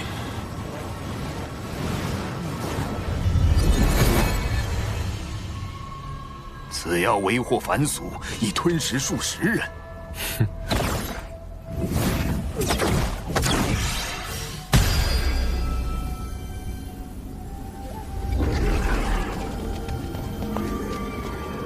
这是几天前被妖族所擒的血石，10倍奉还。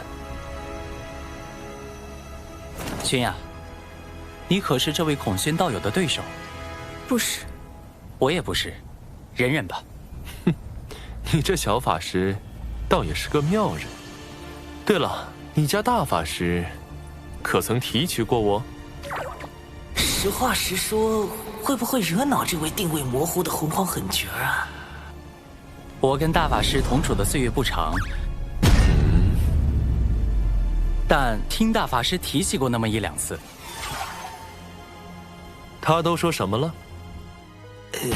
您到底是男是女啊？这个问题不搞懂，总觉得事情会变得非常之刺激。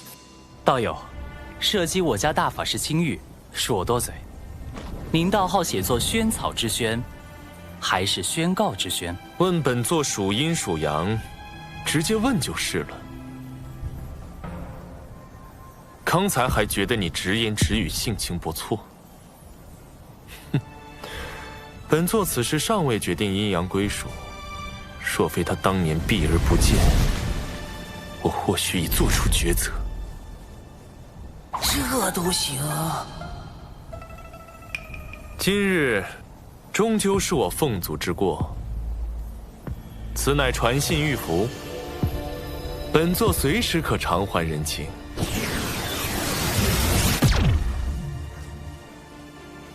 与大劫牵扯之人相继现世，只怕大劫不远了。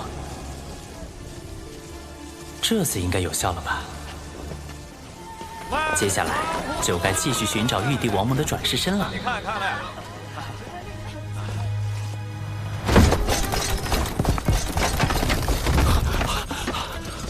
少爷呢？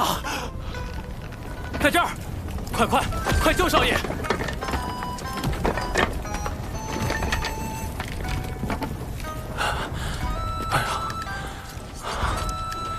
话有明，你可是阙州城将军之子，怎么被这孔雀妖弄得这么灰头土脸？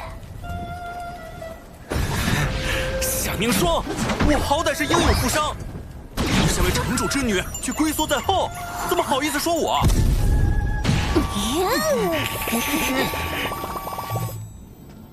殿下，适才异象出现在南州有秦国。昊天，这次我一定让你归不了位。恭喜老爷。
你这没出息的逆子！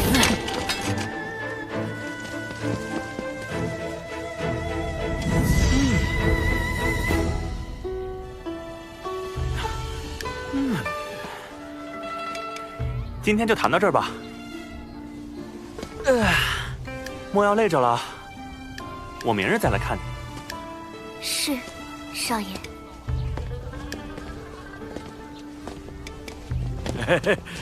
华少爷，您什么时候把莹莹纳回府中啊？本少爷听个曲儿，就要把弹曲的带回家。那爷来你这多喝几杯茶，是不是也要把你这茶楼盘下来呀？华少爷您别误会，小老儿只是……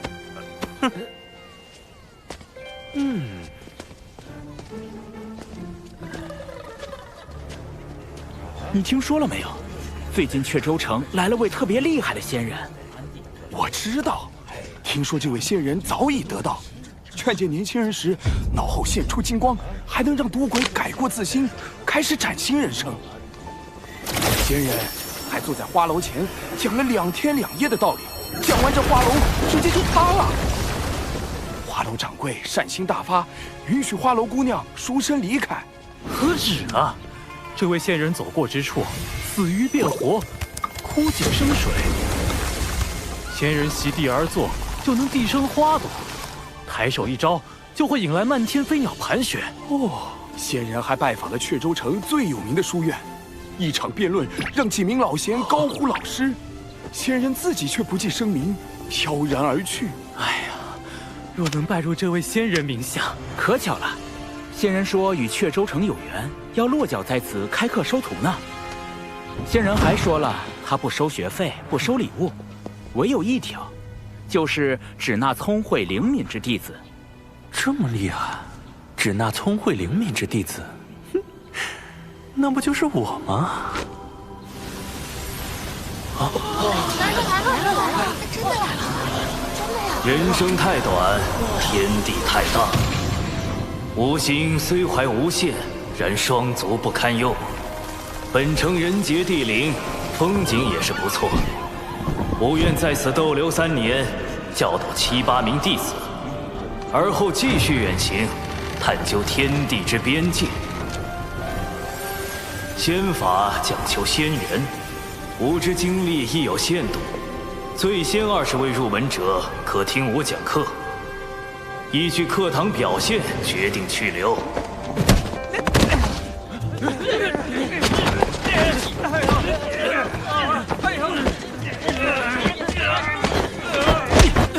冲什么冲？敢仗着自己家里势力抢先进去瞎占名额的，少爷我见一次打一次。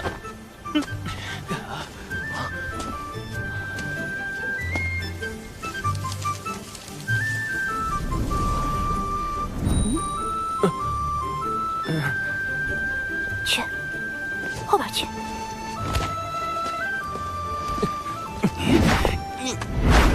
你要打我吗，小明明？本少爷不跟你一般见识。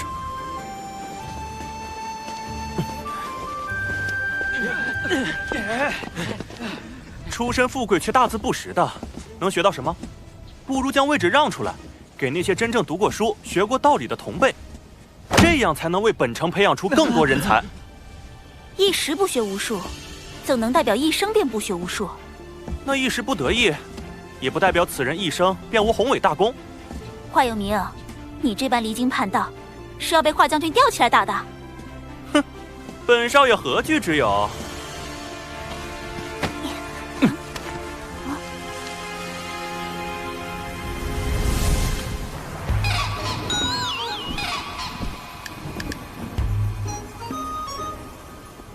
水神老师，不好了！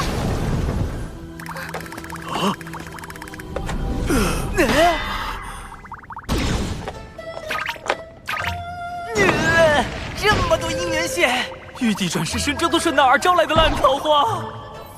但玉帝历劫的命数由天道所定，我不好贸然干扰玉帝的感情生活。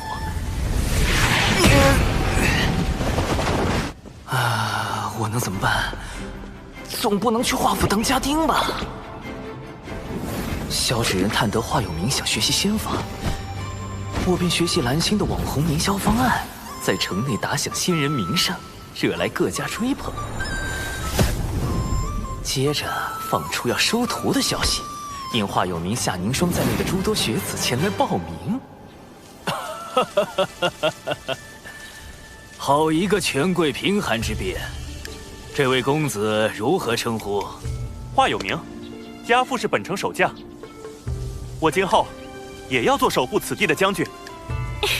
少将军，寒门也好，贵子也罢，来日能否造福一方，终究要看心性品行。随我来吧。至于去前20人听课，则7、8人教学，那当然是物以稀为贵，饥饿营销，才能彰显我这高深莫测的仙人身份。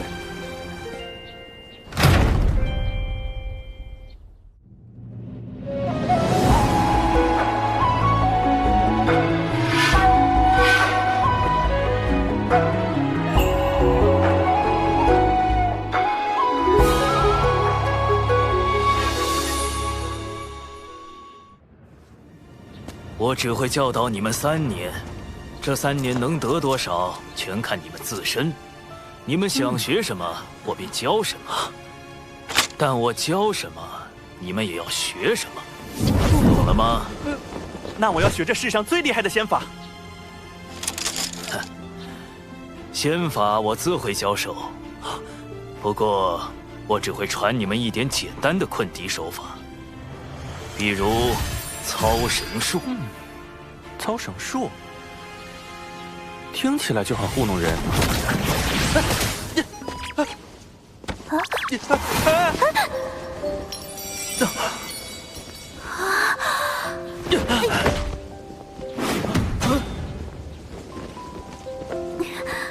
贝子，你还不起来？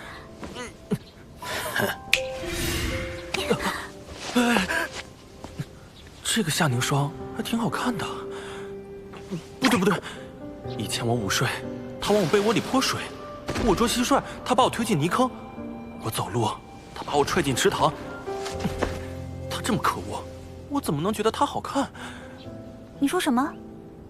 我说你挺好看的。别误会啊，我是说你鼻孔里的那2根毛发。话有名。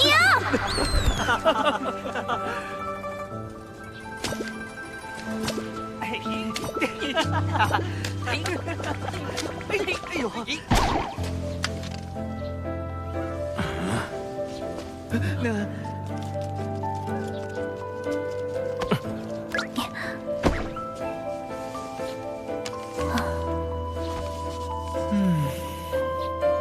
生来往，莫管闲，先已故，难争先。欲不平，思自立；遭难事，须自省。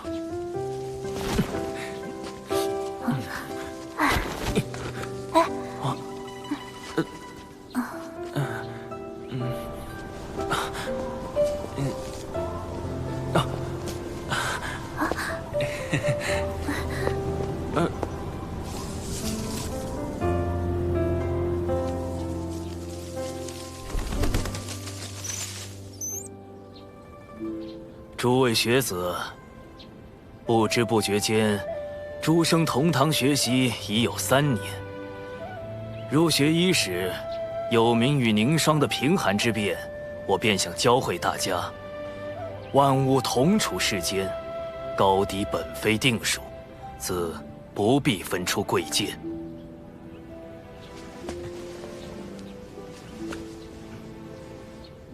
高者许会跌重，低者亦能登攀，要我们心存敬畏，却不曾告诉我们，若登攀者追名逐利，跌重者心生怨恨，届时又该如何自处？接下来，该由您自己来寻找了。3年期满，吾也该再次启程游历。临行之际，吾各赠诸位学子锦囊1只。若日后心有迷惘，可将其打开，也算全一场师生缘分。敢问先生名号为何？我啊，就叫穆清华吧。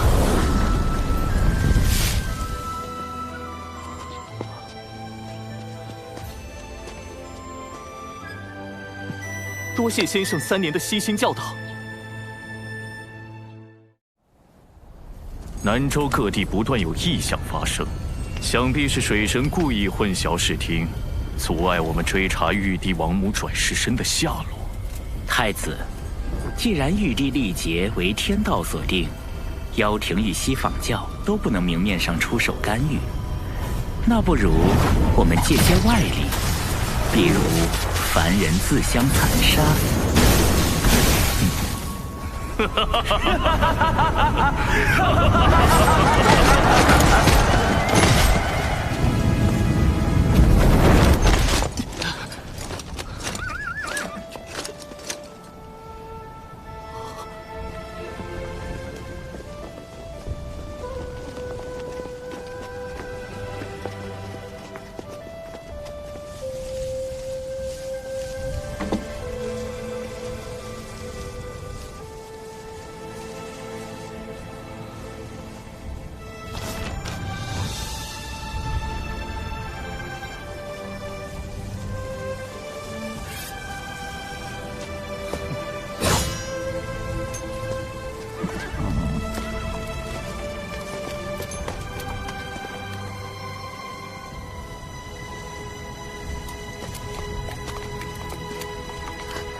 凡间硝烟四起，父王只身投军，当真无碍吗？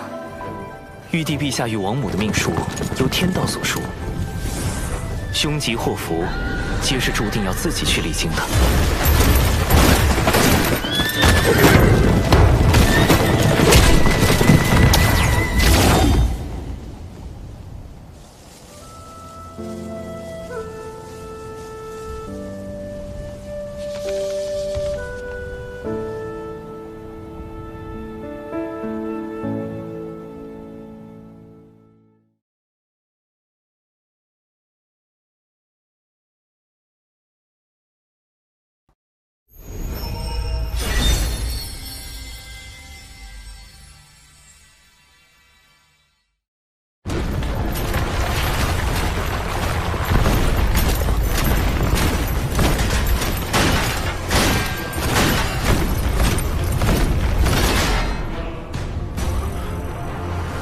大军压境，我们不能自乱阵脚。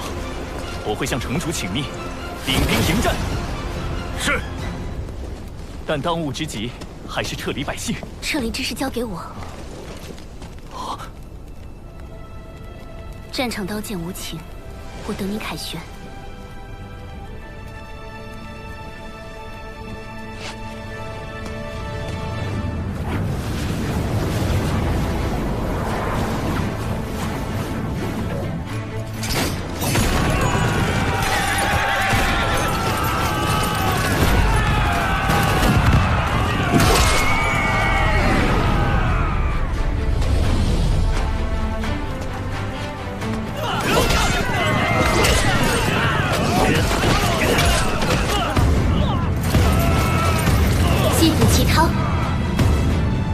踊跃用兵！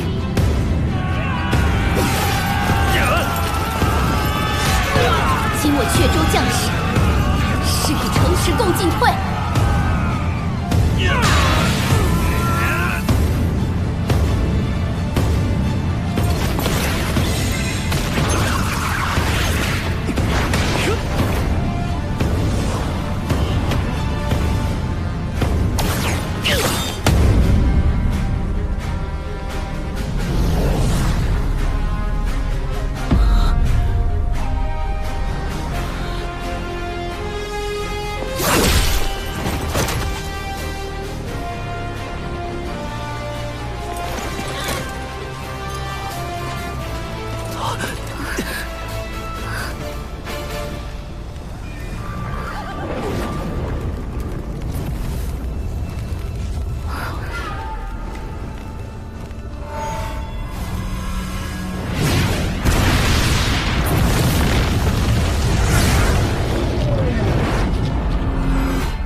天机所显，父王母后此战为胜，为何会有星辰异象？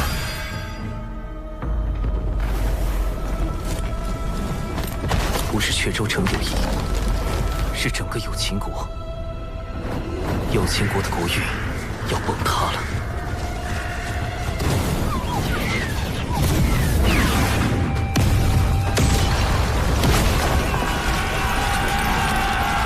所有人，死守有情国！是。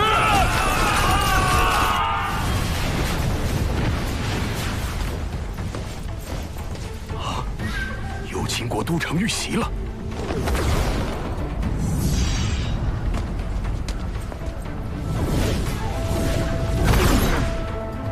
有情国有多大？去。是。太清圣人竟然也如此关注有情国之战，看来此战背后并不简单。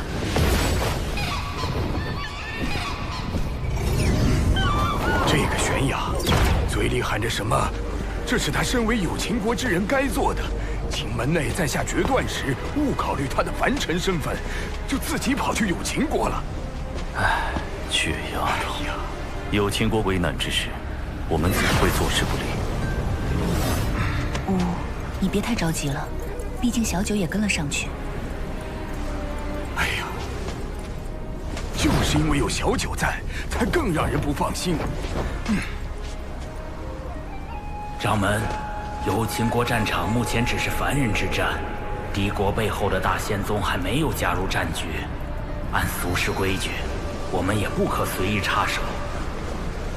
我们抵达有情国，只是提供法宝、符箓相助，何来插手一说？况且，对方暗地里的小动作也不少。如此来势汹汹，道威仙宗恐怕另有所图。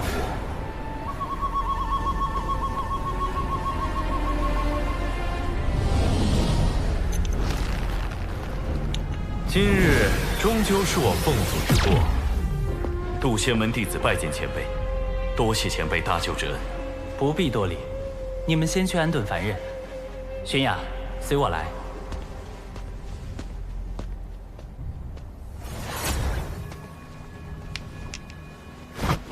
长寿师兄，我是不是又做错事了？那明明是我们不能敌的存在。可玄雅觉得哪怕被打杀了，死在那儿，也该发出自己的声音，让施恶者得到惩处。有情师妹，你跟我还不太懂事时，性子简直一模一样。别愣着了，来坐。但现在的我已经变得跟大多数人一样，遇到一两次磨难，会主动收起棱角，让自己变得圆滑，去思考自身所处环境，并逐渐被环境同化。而你，哪怕遇到了挫折，遇到了打击，也没放弃自己的坚持。有情师妹，其实我刚才想好了该如何说教你。我应该让你知道洪荒的险恶，让你知道，去触怒这种大脑，只是白白赴死。喊得再大声也扭转不了什么，还会连累门内诸位长老的性命。我想提醒你弱者的生存法则，提醒你做事要讲究方法。可话到嘴边，突然发现，我只是不想承认自己曾被环境打败，又去告诉一个敢去挑战环境的人，他必须跟我一样认输，如此罢了。听不懂吗？在夸你。师兄是说我很顽固吗？不，你这不是顽固，你只是有些头铁。我是化身在此地，死了也无妨。但诸位同门、阙州城的百姓，甚至整个有情国的存在与否，都在那位前辈的一念之间。如果有毒继续今天的头铁行为，迟早会给渡仙门招来大祸。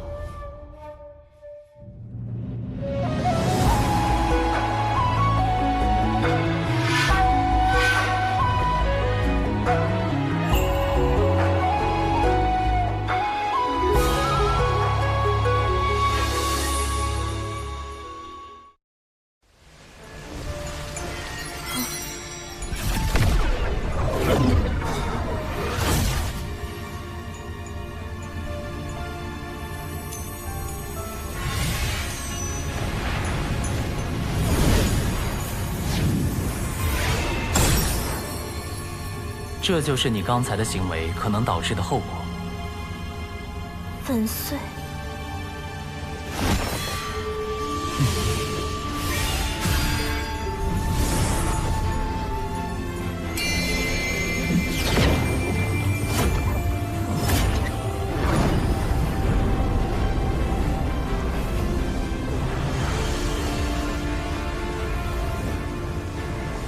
想到了什么？要讲究方法。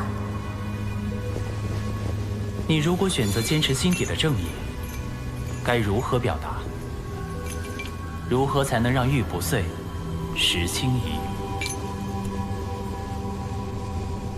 有情师妹，你这颗侠义之心，比长生道果都要珍贵。但要记住，要将它用在合适的地方，它才能够绽放出更璀璨的光芒。所以，不要被人利用，学会审时度势，不成一时之勇，懂得有进有退。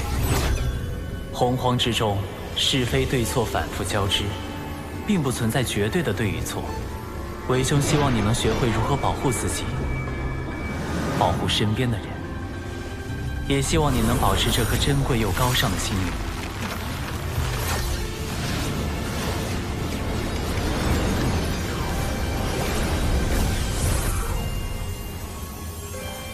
今日是玄雅鲁莽，险些将各位同门置于险境。回去后，自当请掌门责罚。玄雅，你被夺舍了。玄雅，久久师叔，可是在挂念有秦国之事？入门时，本就应该忘掉凡俗种种。此时弟子凡心未定。是啊，玄雅，谁还能真的不管自己的生身父母？只不过你父母与其他人的父母不同罢了。师叔，我以为你是来拦我的。拦你做甚？都到这节骨眼了，能回去还是回去吧。放心，有我这师叔在，一定护你周全。师叔送我抵达有秦国之后，不必再。凡人之战，毕竟不适宜宗门插手，我不想让门内为难。你这说的是什么话？我怎么可能？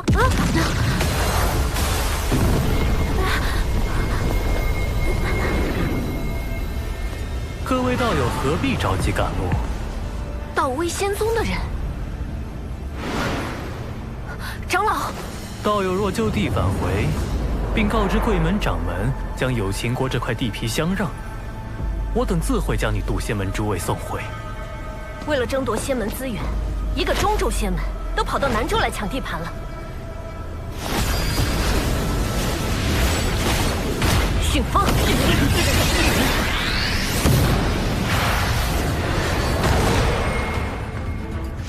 既如此，就别怪我们不客气了。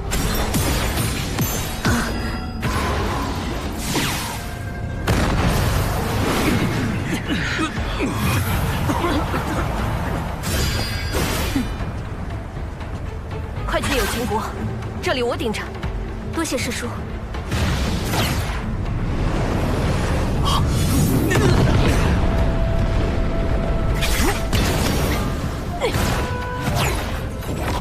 母亲，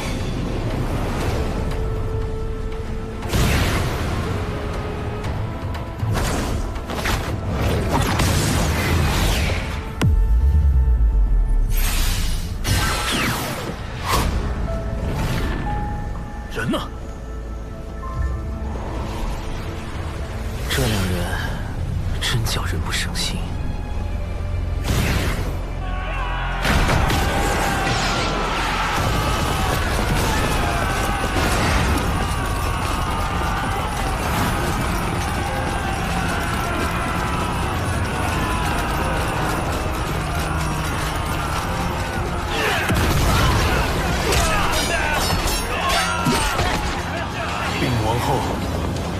太子已殉国，我儿，天要亡我有情，我的孩儿，他还没有名字呢，我还没看着他长大成人，不能，不能！母后，我们活下去，一定要活下去！所有人听令，从后殿撤退！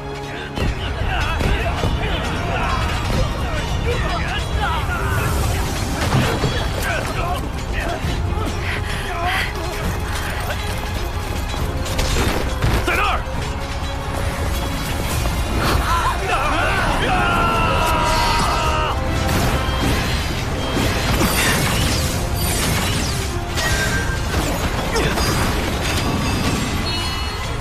你们被强化了，快上！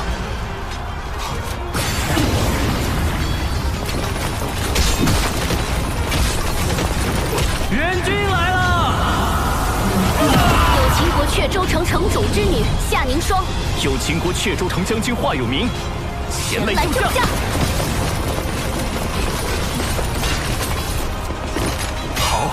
好！有秦国主靠嗑药续命，强行做了数百年君主，虽因违反天道招致浑身业障，但有秦国百姓也算安居乐业。只是太清圣人的目的，究竟是让我保有秦国，还是保华有明和夏凝霜？虽然这二者之间并不冲突。